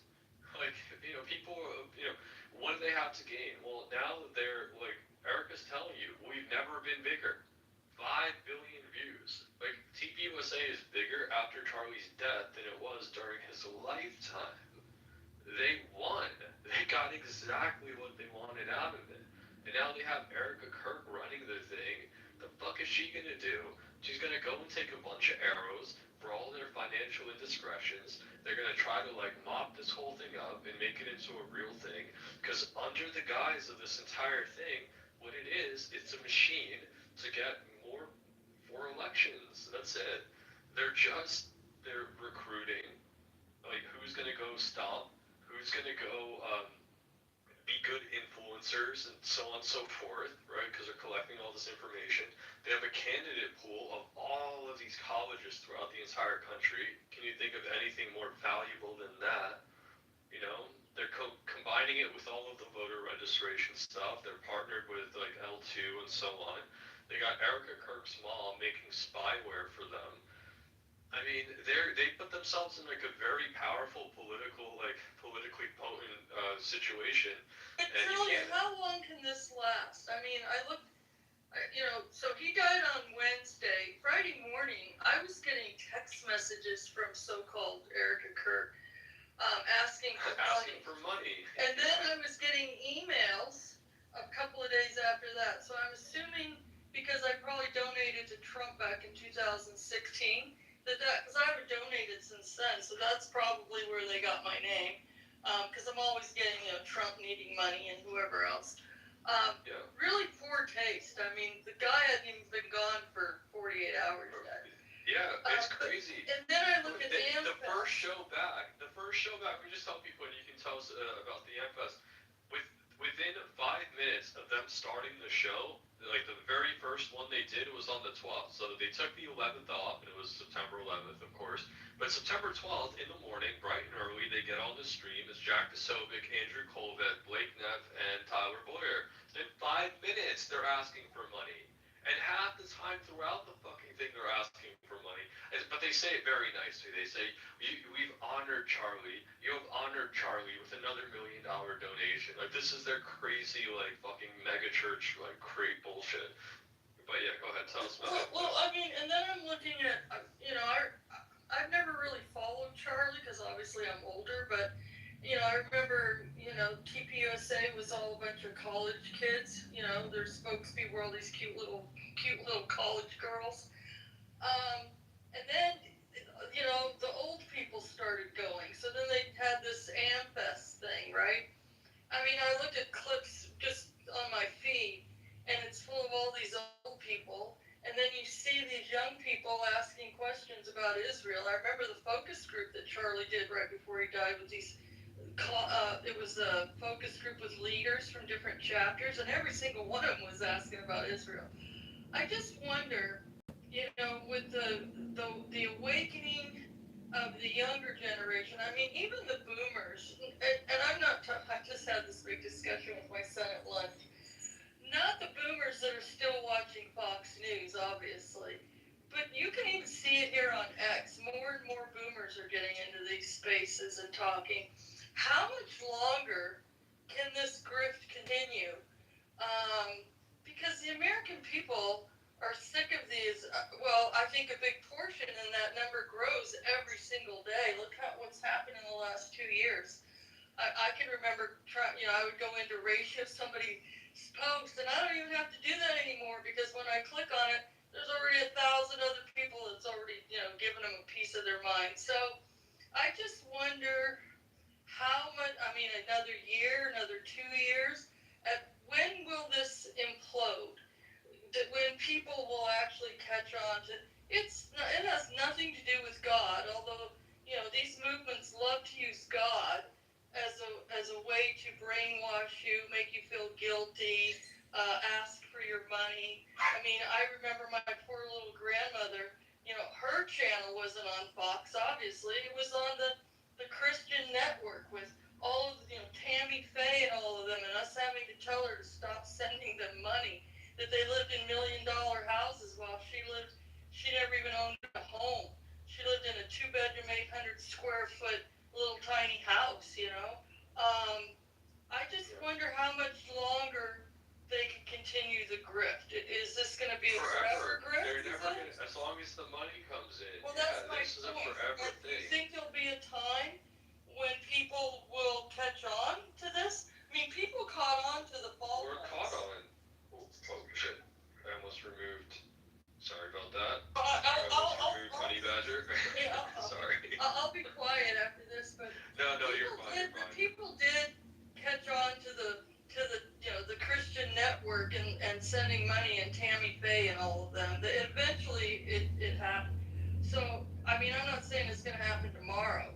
And of course, by the time they'll move on. Here's a real honest answer. Yeah, I'd like to when know they lose, that's when people will catch on. When they lose, right? So if they can't get JD Vance in, people are gonna start. It's all gonna come around. Like this is why they're making it all out, no holds barred. $200 million up front, just jammed down the gullets of these fucking idiots at TPUSA to make sure that they swab all the fucking channels, all the influencers, everything else. The problem is that Israel doesn't have a brand. Like, if you see how stupid it looks when Brandon Tatum, this absolute chipping out idiot, is up there on his channel every day saying, like, well, Israel's the best, and oh, you guys are just such anti-Semites, you don't get it, man. Like, Israel. You know, and everyone's looking at that going, like, what? Like, oh, even JD Vance. I mean, as a Catholic, all of my Catholic friends, okay, are all look. He became a Catholic. There are those of us that are cradle Catholics, right? We were born that way. But my own father went from being Pentecostal to Catholic when he married my mom. Those people, when you become a Catholic, they tend to be very strict Catholics, right? And we all are looking at J.D. Vance. My son and I brought this up today. What is he doing with this lighting menorah ceremony? And he's got the, yeah. And he's got the little we got tiny Sarah's hats post. with the vice presidential seal. That is not Catholic. He shouldn't have been anywhere near that. Sarah's been going to war with the fake Catholics all day. All right, so if you guys haven't watched this, I suggest you watch this too. Actually, you'll like this, Amanda. Father Maudsley was on Backlash. Oh, I love him. Yes, we need more of him. Yeah, hold on. Where's Sarah's taking your dog's mad at you? What is it with your screen? Oh, that's drool. Well, I can tell you, we talked about this too. You go to Catholic Mass, and there's a point in the Mass where they pray. You pray for the Pope, you pray for this, you pray for the sick. They never pray for the Catholic Church in Gaza. Why isn't the Pope in Gaza visiting Gaza? Poor Cardinal Pizzaballa is there trying to hold things together. I wish he was the Pope. I think even Catholics now, we're getting sick of it because we have to look at Posobiec and Vance and Bannon. I mean, I have a whole list, half the anchors at Fox News. We're sick of these fake Catholics. Go be Jewish, but don't be hanging out with us because I'm not having it anymore. Yeah, here's what this is St. Augustine. I believe this is from their podcast yesterday. I'll just read. All right, I'll just read the whole thing. Let us therefore consider what we are taught here, since both these deeds were typical of us, and these words exhort us to recognize ourselves. For if we hold with a firm heart the grace of God, which has been given us, we are Israel, the seed of Abraham. Unto us the apostle says, therefore you are the seed of Abraham. Let therefore no Christian consider himself alien to the name of Israel. For we are joined in the cornerstone with those among the Jews who believed. Oh shit, so small. Among whom we find the apostle chief. Hence our Lord in another passage says, and other sheep I have, for which are not of this fold, them also I must bring, and there may be one fold and one shepherd. John 10:16. The Christian people then is rather Israel, and the same is preferably the house of Jacob. For Israel and Jacob are the same. But the multitude of Jews, which was deserved, reprobated for its profitability, for the pleasures of the flesh sold us their birthright, so that they belong not to Jacob, but rather to Esau.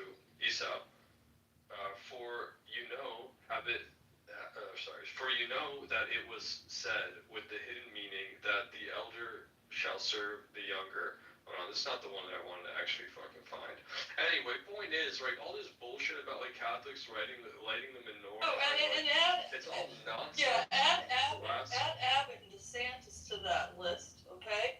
And, you know, I think all the Catholics that I'm talking to are all waking up to this and are all asking, like, why aren't any of them speaking out about the Catholic Church that was bombed? I mean, I don't want them bombing anything in Gaza, but give it to the Muslims. They don't run around lighting menorahs and putting a menorah. We've got a menorah in Montreal at the cathedral. Now we have one in Sydney at a cathedral. The Muslims don't run around with menorahs in front of their mosques, okay? Like, we need to start standing up for our faith too. When we had the opening ceremony of the Olympics with that gay dinner crap that they did, the only government I even heard say anything was Iran. They were the ones that made an official statement. The Vatican didn't say anything. Nobody said anything. So anyway, I just can go on that rant forever, but you know, absolutely. It's enough already. Enough already. It is enough. But here's the thing. Like again, this was to to make iconic an image behind which the Zionists can propagate their brainwashing and fucking. I mean, it is just like straight hatred of Christians and Catholics and everything. But they needed a brand, and in that they decided that TV USA was the best thing they had going for them. Like really no different than like Larry Ellison buying over TikTok. This was just much less expensive for them. You know, that's all this was. And like if Colvin and all these people, they think that by like towing the line and going along for it, they are somehow out of danger. This is how you know how stupid they are. They're never been in more danger. Like, I mean, think about it. Everybody there is now understands that the step out of line, they know what Charlie was going through. Anybody who was close to him, I mean, we know now. Like, they knew beforehand. This was a thing that was going through TV USA.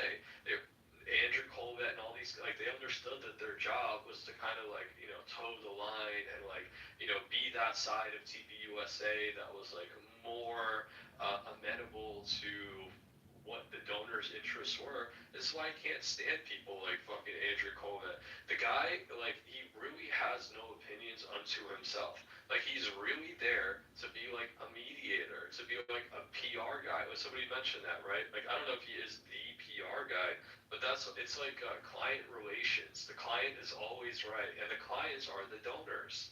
You know, Charlie figures, you know, he is an end route around his own, those very same donors, because he has direct access to the president now. Of course, the donors that donate to him and to the president happen to be the same people, meaning they also have an end route around Charlie Kirk. So now you get into a situation where the guy has been killed under very dubious circumstances. You know how messy it becomes if the investigation of this yields to the fact that the people who were donating to Charlie had him assassinated, had him killed to make it look like an accident, and now these are the same people funding Donald Trump. Does that get very messy very quickly? You know, but that is in fact what is, like, that is the case here. You know, his donors, not only the ones that like fund the very extreme left causes that he was speaking up against, you know, this is how it went. You know, and of course, like, it's so bad with Trump at this point. This is why you have Mark Levin like giving him a bro hug and putting his armpit on his fucking face and all this crazy stuff. You know, Trump is really trying to protect the Zionist identity.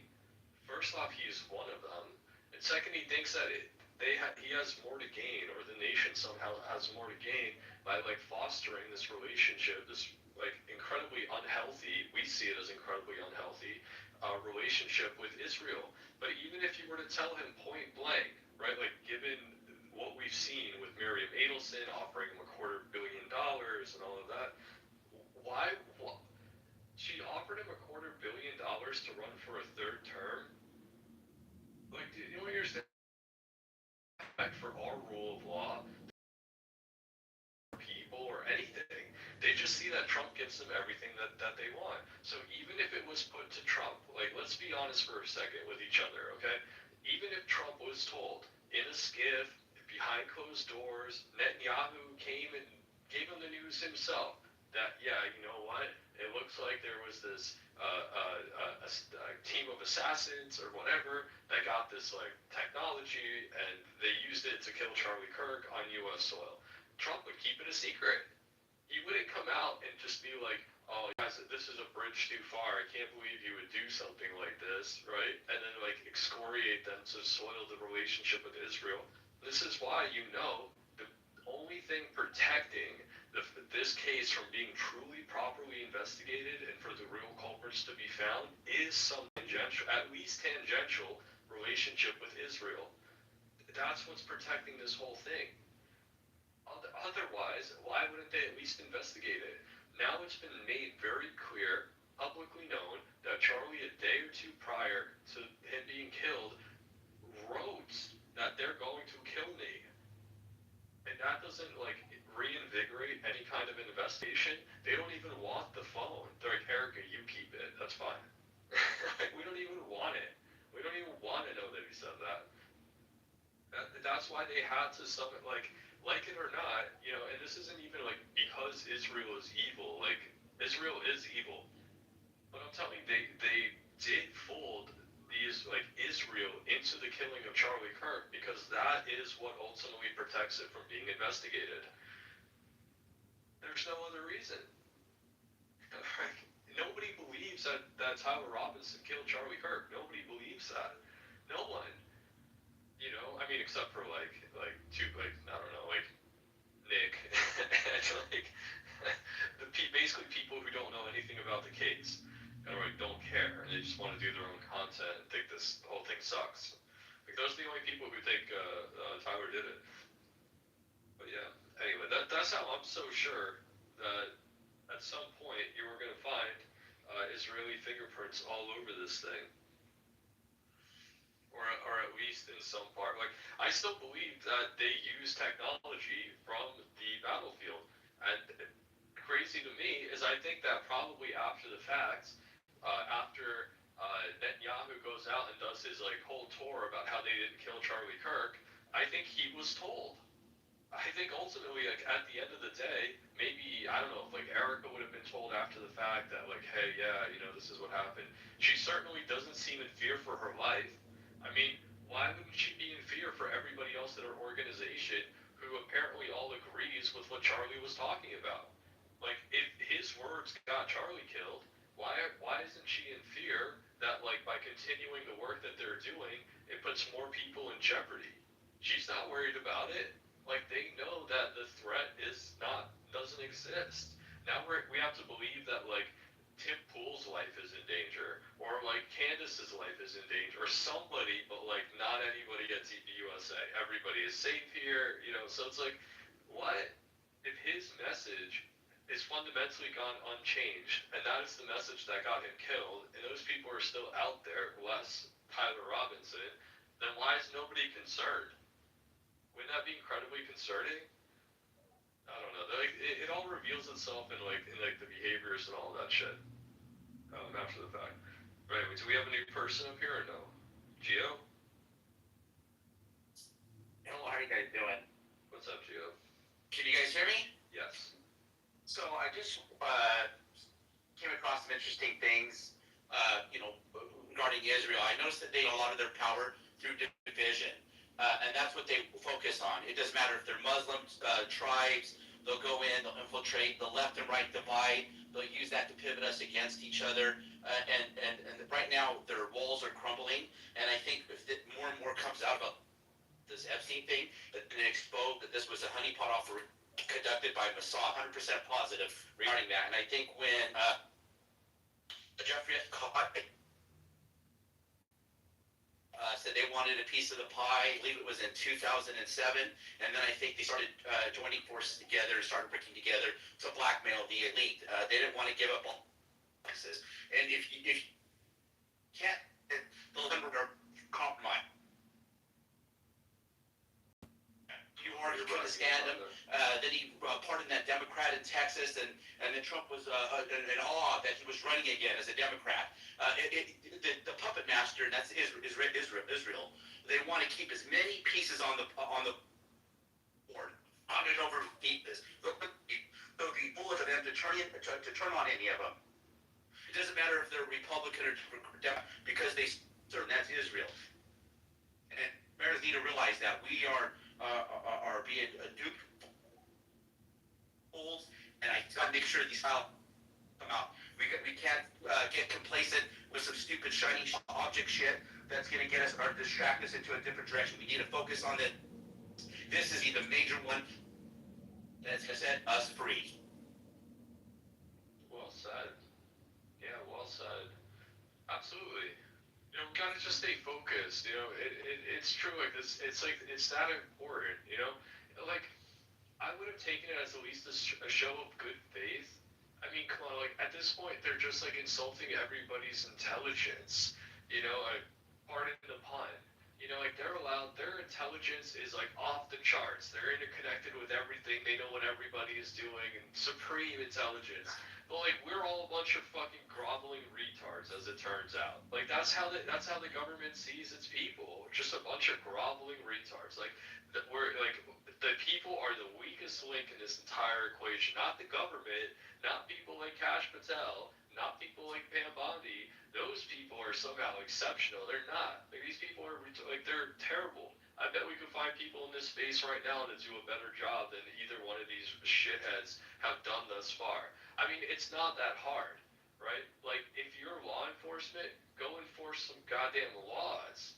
What they've done is created an end route around any kind of accountability that could possibly be had because, oh, God forbid, people find out what Trump has really been up to. Well, look, and look at the position the GOP is alleged to have put itself in, where they're hinging their success in the midterms, for example, on TPUSA. Are you kidding me? Why? This isn't some kind of like academic, scholarly, like, I don't know, maybe if it was like Hillsdale or something that had some type of merit or like brains behind it, okay, I would understand. You guys are hinging your success on like this degenerate, vile, student, like, fake ass indoctrination organization, and everybody knows it now. You're hinging the success of this presidency on hiding the fact that Donald Trump was bros with Jeffrey Epstein. He was in so much financial trouble, Donald Trump.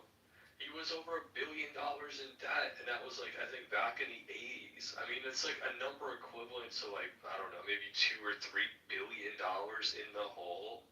Of course, he went through every single financial loophole he could possibly get in order to crawl his way back out of it. It took 43 banking institutions to bail him back out. And so, yeah, over the course of time, he dealt with every shady character you could possibly imagine. When it comes to like the world of like money and influence and that kind of stuff, Jeffrey Epstein was at the pinnacle of that. Look at who he's dealing with. He's got the prime minister of Israel in his house. It's like his buddy. He's in pictures with our president, with Bill Clinton. Now, like, oh, we just bury Bill Clinton, this thing goes away. I mean, really? You know. So anyway, yeah, like they're just insulting our intelligence at this point. And you know, if it mattered, if like the success of our nation hinges on turning a blind eye to like Donald Trump's misdeeds or the vile degeneracy and propagation of TPUSA, then we're not on the same page of what America means. Like you guys are clearly talking about some other shit, and it makes a lot more sense when you just like, in their perspective, the country that they're trying to fight for is called Israel. That's their country. It's Israel. It's not America.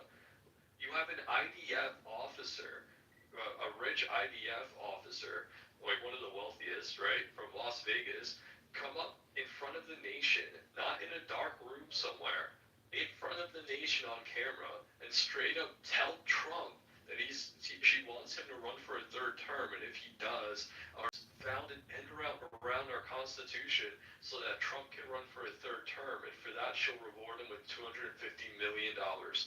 The guy is 80 years old. How much more money does he need? Like, for fuck's sake. They just made Troy, like, I don't even know how much money they just, like, absconded with this in the beginning of this term. They made billions. Well, you still need Mary Madelson's $250 million. Like, I don't know. I think they're doing a huge disservice to this country, and ultimately it's not going to help Israel either, because, you know, it's ruled by psychopaths anyway. Alright, I don't know if you guys want to go over to diligence space or not. I know Honey Badger's dropped. Sarah, are you going to diligence? I know I'm just sort of ranting anyway, but Sarah's probably already there. Well, here, we'll listen to what they're talking about for a little bit. I can do some stuff in the background here if you guys want to listen or go over there. That's perfectly fine. Let's see what they're talking about. Sully's got his space open too, by the way. I'm not kicking you out or anything, but Honey Badger's probably just getting home or something.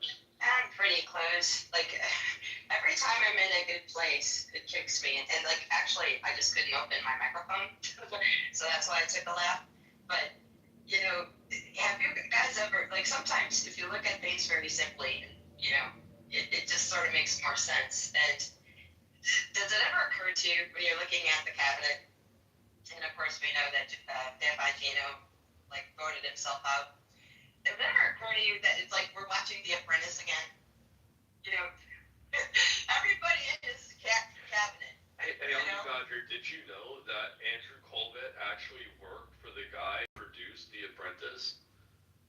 I did not know that. That is hilarious. Yeah. It's a small club, or no, it's a big club, but we ain't in it, kind of, I mean, they all know each other from previous lives, and there's a reason for that, I'll tell you it offline. There's, it's something I can't enough.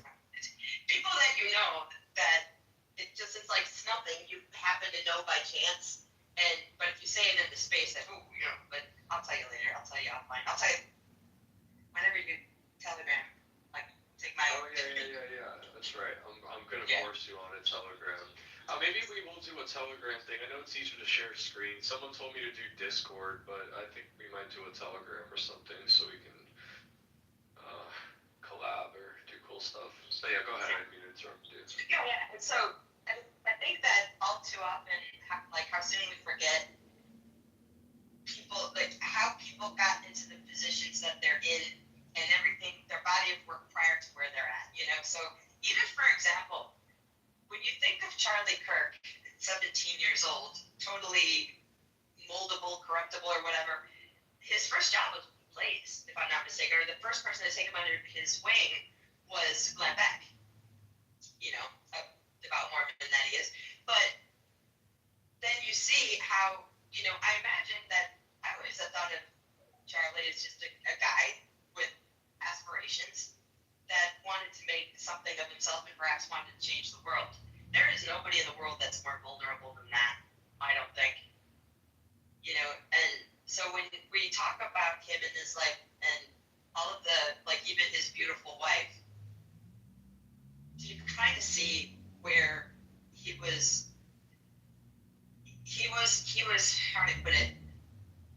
People keep saying the Truman Show, and the more and more I consider it, the more it makes sense. And when you think of The Apprentice, I think it kind of like, this is just a show. And I think that's why I don't get really jazzed about what's happening next. It's because it's probably, truth is stranger than fiction. And it's going to continue to be that strange. So, I don't know. We just have to get a lot stranger. Stranger things, Hopefully we don't open up a rift to the demon portal, which seems to be happening. Hopefully that's after Christmas, though. At least we got one more good Christmas. Yeah, speaking of years too, I'd love to, just say 2026, with my family and then move forward. Just to put an end on that, if you guys don't know Mark Burnett, so Mark Burnett is a well-known TV producer. He's the creator and the executive producer of The Apprentice.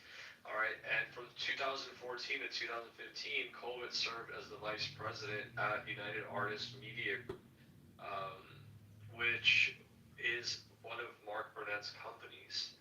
All right, the guy also produced, same guy, right? The Voice, Survivor, Shark Tank, The Apprentice. A lot of game shows, old game shows too. It escapes me exactly which ones, but I think he wants to be a millionaire too. And I think that's right. it's like he's produced so much. That guy.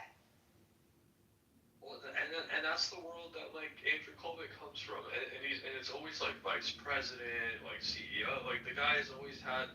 This is probably like the lowest like rank tier that Andrew Colvin's ever had in his career. It's very, I mean, I'm being a little bit sarcastic, but yeah, it's crazy how that guy ever even ends up as being a Charlie's like number two at TPUSA, and he wasn't even really a number two. He was like number two as in like poop. Not like number two as like an important guy. And we keep finding that very clear parallel to people, abandoning ship in Hollywood and coming over to politics, 100%. Yeah, guys, that is that. This is your heads up. It's happening. They're eviscerating Hollywood. They blame it on AI. We all know it's not really AI. It's just like their films suck. They suck. They're not good. Like, there's a really cool, it's not a montage, what's it called? Well, like a blast from the past, I guess. Anyway, I've been watching this show. Hold on, I'll tell you guys what it's actually called. It's on Netflix, and it like rolls through. Let me see if I can actually pull this up for you, because you'll find it interesting, and it talks about the GOP. But basically, it goes through like the movies that like shaped the generation, but like back through like the 70s, 80s, like stuff like that, like The Network, and it's very cool. And you see that like these movies, they meant something. Just like we talked about books, right? Like a book,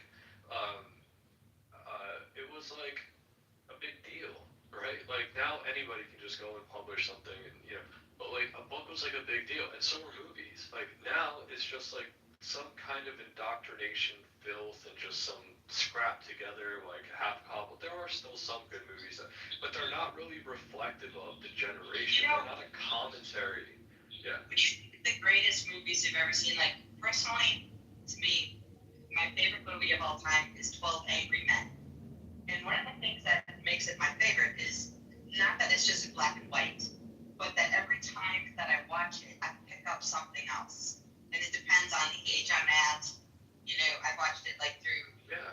And that's the mark of a great movie. One that will make me think. One that will like knock a point out of the park. Yeah, like a good book. Like I noticed that too. And there was actually a period of time when obviously I was like, whatever, like a lot of like life changes and shit. And then I realized like I could go read a book that I thought I already read, right? That I read it. And you see it completely differently, right? So it's like a good book, a good movie, a good story, a good anything. Like as you kind of grow and you learn shit, it has that sort of timeless quantity to it. And we've really lost that. Like now it's just like, what's going to convince people to vote for this asshole, right? And then you just like throw some slop on the screen. Like, What? The masks. The stories say they were forged. whoa, what the fuck? Oh, sorry about that, guys. I'm trying to play this clip from the movie, and I bounced over Tomb Raider, I think. We're watching cartoons, guys. We're watching cartoons. By the way, I was watching Murder in Monaco. I'm not sorry, it was just for fun. Murder in Monaco. If you guys don't know that story, I can tell you. I can do story time in a second here, but yeah, Murder in Monaco. Very interesting. Okay, I just started watching it last night. It's really something, actually. Yeah. Isn't it crazy? I'll tell you guys the story in a second, but Dee Dee's here. Don't say hi to Dee Dee. What's up? What's up, Dee Dee? Hi guys. Hey, if there's a cat picture named Ramona requesting, she's fired. Just saying. Ramona. I'll let her up. I don't see any. is. She might not want to come up, but just in case anybody ever sees her, she's freaking awesome. We will all let her up, but yeah, I don't see anybody named Ramona. Yeah, but she's welcome. What have you been up to? What kind of trouble are you getting yourself into? Dude, year end, I am so thankful that this year is done. Year end for me is hell. I don't think I've slept prior to 3 a.m. like any day this month. Same. Well, you're crazy. You're crazy. I am. I'm not crazy. You're crazy. How about you? How you doing? Good. How you doing? Good. Good. What's Good. what the hell is going on with the Epstein files? By the way, I saw like Instagram was lit up. I just haven't had a minute to look. It's wild. Yeah. So some stuff that's coming out, it seems like not legit, right? Like there's just like debunked stuff, like weird stuff. The Larry Nasser thing is pretty damning, I guess. It was like a final stab that, like, you gotta give it to him a little bit. Like, Epstein definitely had a sense of humor about him, but like in a very dark, like evil sort of way, where he writes this like one last postcard to Larry Nasser. He was the athletic coach on the women's gymnastics, like the Olympic gymnastics team, and he like basically molested a bunch of the gymnasts. It's terrible, but yeah, so that's Larry Nasser, if you guys don't remember. And Jeffrey Epstein in prison writes a pseudo suicide note to Larry Nasser, saying that how they and the president, who was Trump at the time, have like an affection for nubile girls or so. So basically, that's like his last postcard to Larry Nasser, convicted pedophile. He was already in prison. And then he just introduces Trump into it. But he starts it off with like, by the time you get this, like, I will have already been dead kind of opening or something. But I don't think Larry Nasser ever got the postcard. Anyway, it's like one of these like, hey, let me just implicate Trump one more time with like me, Larry Nasser, right? Like we're bringing everybody down with us. Or like I'm taking Trump with me kind of deal. But he could also be telling the truth, is that maybe Trump really did have an affection for nubile girls. So anyway, the Larry Nasser thing is pretty bad. People figured out that they can unredact some of the files. Is that what's going on? What's that? How did they do that? Well, so either the document is redacted and scanned, right? So it's already redacted and now they're scanning it in digitally. But it looks like it was redacted, they scanned it, and then they redacted it again, but they did it in Adobe, right? So it was already in like digital form, and then they used Adobe Acrobat to redact more of the files, like basically anywhere where it said Trump. The thing is, because it's digital and not like on the actual like copy that they scanned, it can be unmasked. So people are figuring out that they can just like remove the redactions that they did after the fact. That's actually not true. You cannot. Well, they're doing it. Yeah, they're not. No, they're not. They're just because they're using the very small space, which Trump obviously it's like TURP, TURMP, whatever. So you can. I'm seeing entire sentences. Like I don't know. Yeah, that's what the claim is. So no, it's not. You cannot. Those documents been scanned, and you can manipulate them. Because we've done it before. I was in the intelligence agencies. Like I literally spent. You were in the intelligence agencies in like Iraq or something. That's not real. No, dude. Even here in the United States. Why am I getting like the op vibe from this? Like, because he's in government op. No, I'm not. Why you claim I'm a government op? Like I'm not. What does your bio say? Your bio if it looks like one, it sounds like one. Former GS-13 Army intelligence in Ukraine now, documenting the war. It's a special military operation, by the way. No, it's not. Yeah, you want to see my bank account? So you guys, realize like I'm, Yeah, sure, I wanna see your bank account. yeah, sure. I mean, if you're Let me see it. offering. No, come on, YOLO, let's go. YOLO. YOLO, come on, let's go. Hold on. DD.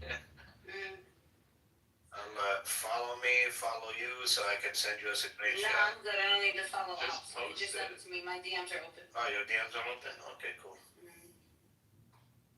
Don't go send me any links, No, why would I send you fucking links? Who are you anyway?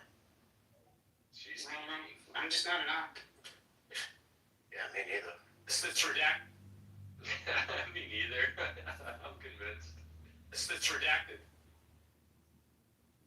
Okay, What the okay, hell we is got that it. space thing All doing? right, now we're gonna copy this, we're gonna save it.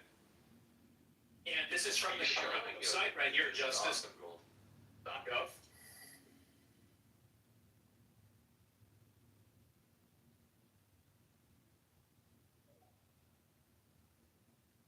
So he's taking the file. This is Osmongold, like one of the most popular. One of the moment of truth.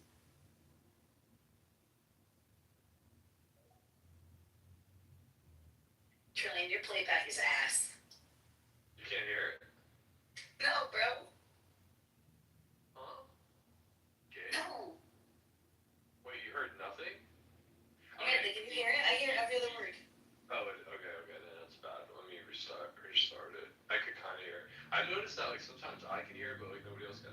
All right, so I reposted. Wait, ask the op. Op, can you hear it? Let me try to mute him. If you can talk through the mute, then we know for sure. Yeah. So what's it called? Osmongold, one of the most popular streamers. He just did it. He says, live streamer Osmongold has confirmed that the recent viral TikTok showing the ability to copy-paste specific redacted documents from the Epstein file live on stream. This is a major fail by the DOJ. It's true. You can. You can literally highlight the document, copy-paste it into like a text file, and it like unredacts it. It's not like AI. It's not like he just did it live on stream. Like, they really did just cover it up with, like, black text boxes. Like, they're retarded. Like, you shouldn't be able to do this, but apparently you can. Well, apparently that's a technology or Adobe maybe did something new to their platform since I left the government, because previously when I left last year, you couldn't do that. I know, you shouldn't be able to. It's like, you know how you can highlight something and then it's like yellow? It looks like some intern just like made it black, but the problem is it's like the digital, like the word is still in the file and it can be selected out. Anyway, he did it live on stream. I'm not saying that all the documents are like this. I would presume that most of them are not like this. But yeah, it seems like they did additional redactions after it's scanned, and they're not like real redactions. Like they're accessible. So anyway, they just botched this whole thing. Like it's just embarrassing at this point. They should just come out with whatever it is. I mean, what's the goal here, right? It's to like not damage Trump's image too much. This damages it so much more. I agree. I think they should have just dumped everything like day one. I mean, just like let it all out. Who gives a shit? Because none of the documents actually implicate Trump in something significant. Even CNN reported on it. It was like, actually, there was nothing burger here. And it's not like people doesn't know, like, Trump did not meet with Epstein. Like, they met multiple times at parties and whatnot. So there's pictures of him for years out there. Just like Epstein with a bunch of other celebrities and other presidents and public figures and powerful figures. They should have just dumped everything out and let it rip. Yeah, except, they just don't want to. They don't want to admit the implications that, people are willing to forego having to deal with a pedophile or a criminal or whatever, especially in those those upper echelons if it means they can save money on their taxes. I mean, that's why did anybody deal with Epstein to begin with? I mean, he wasn't like selling children. He was selling maybe access or whatever, but it was mostly because he knew how to move money around. And those are services that people like Trump and those of his ilk greatly benefit from. And that's why he was doing it. You know, Trump wasn't like buying ballistic missiles and stuff like that. But yeah, they were using the financial services that he offered, the connections and all of this stuff. And it just so happened that Epstein was a monster. Just so happened to be. Like, if he didn't have a predilection for young girls, maybe this would have been different. Maybe he would have never stopped. Maybe he'd still be around. Anyway. They would have gotten him on tax fraud or some shit, because he got too powerful, in my opinion. I think that's what they didn't like the most, that they realized that the elites were being led on puppet strings. And I think honestly that's what led to his fall. Because otherwise, why did he actually fall? They buried everything, case after case after case, time after time. No, well, Why did this one stay? the thing is, like, why did he get let off the hook the first time he got convicted in 2008? Because that was like a nail in the coffin for anybody.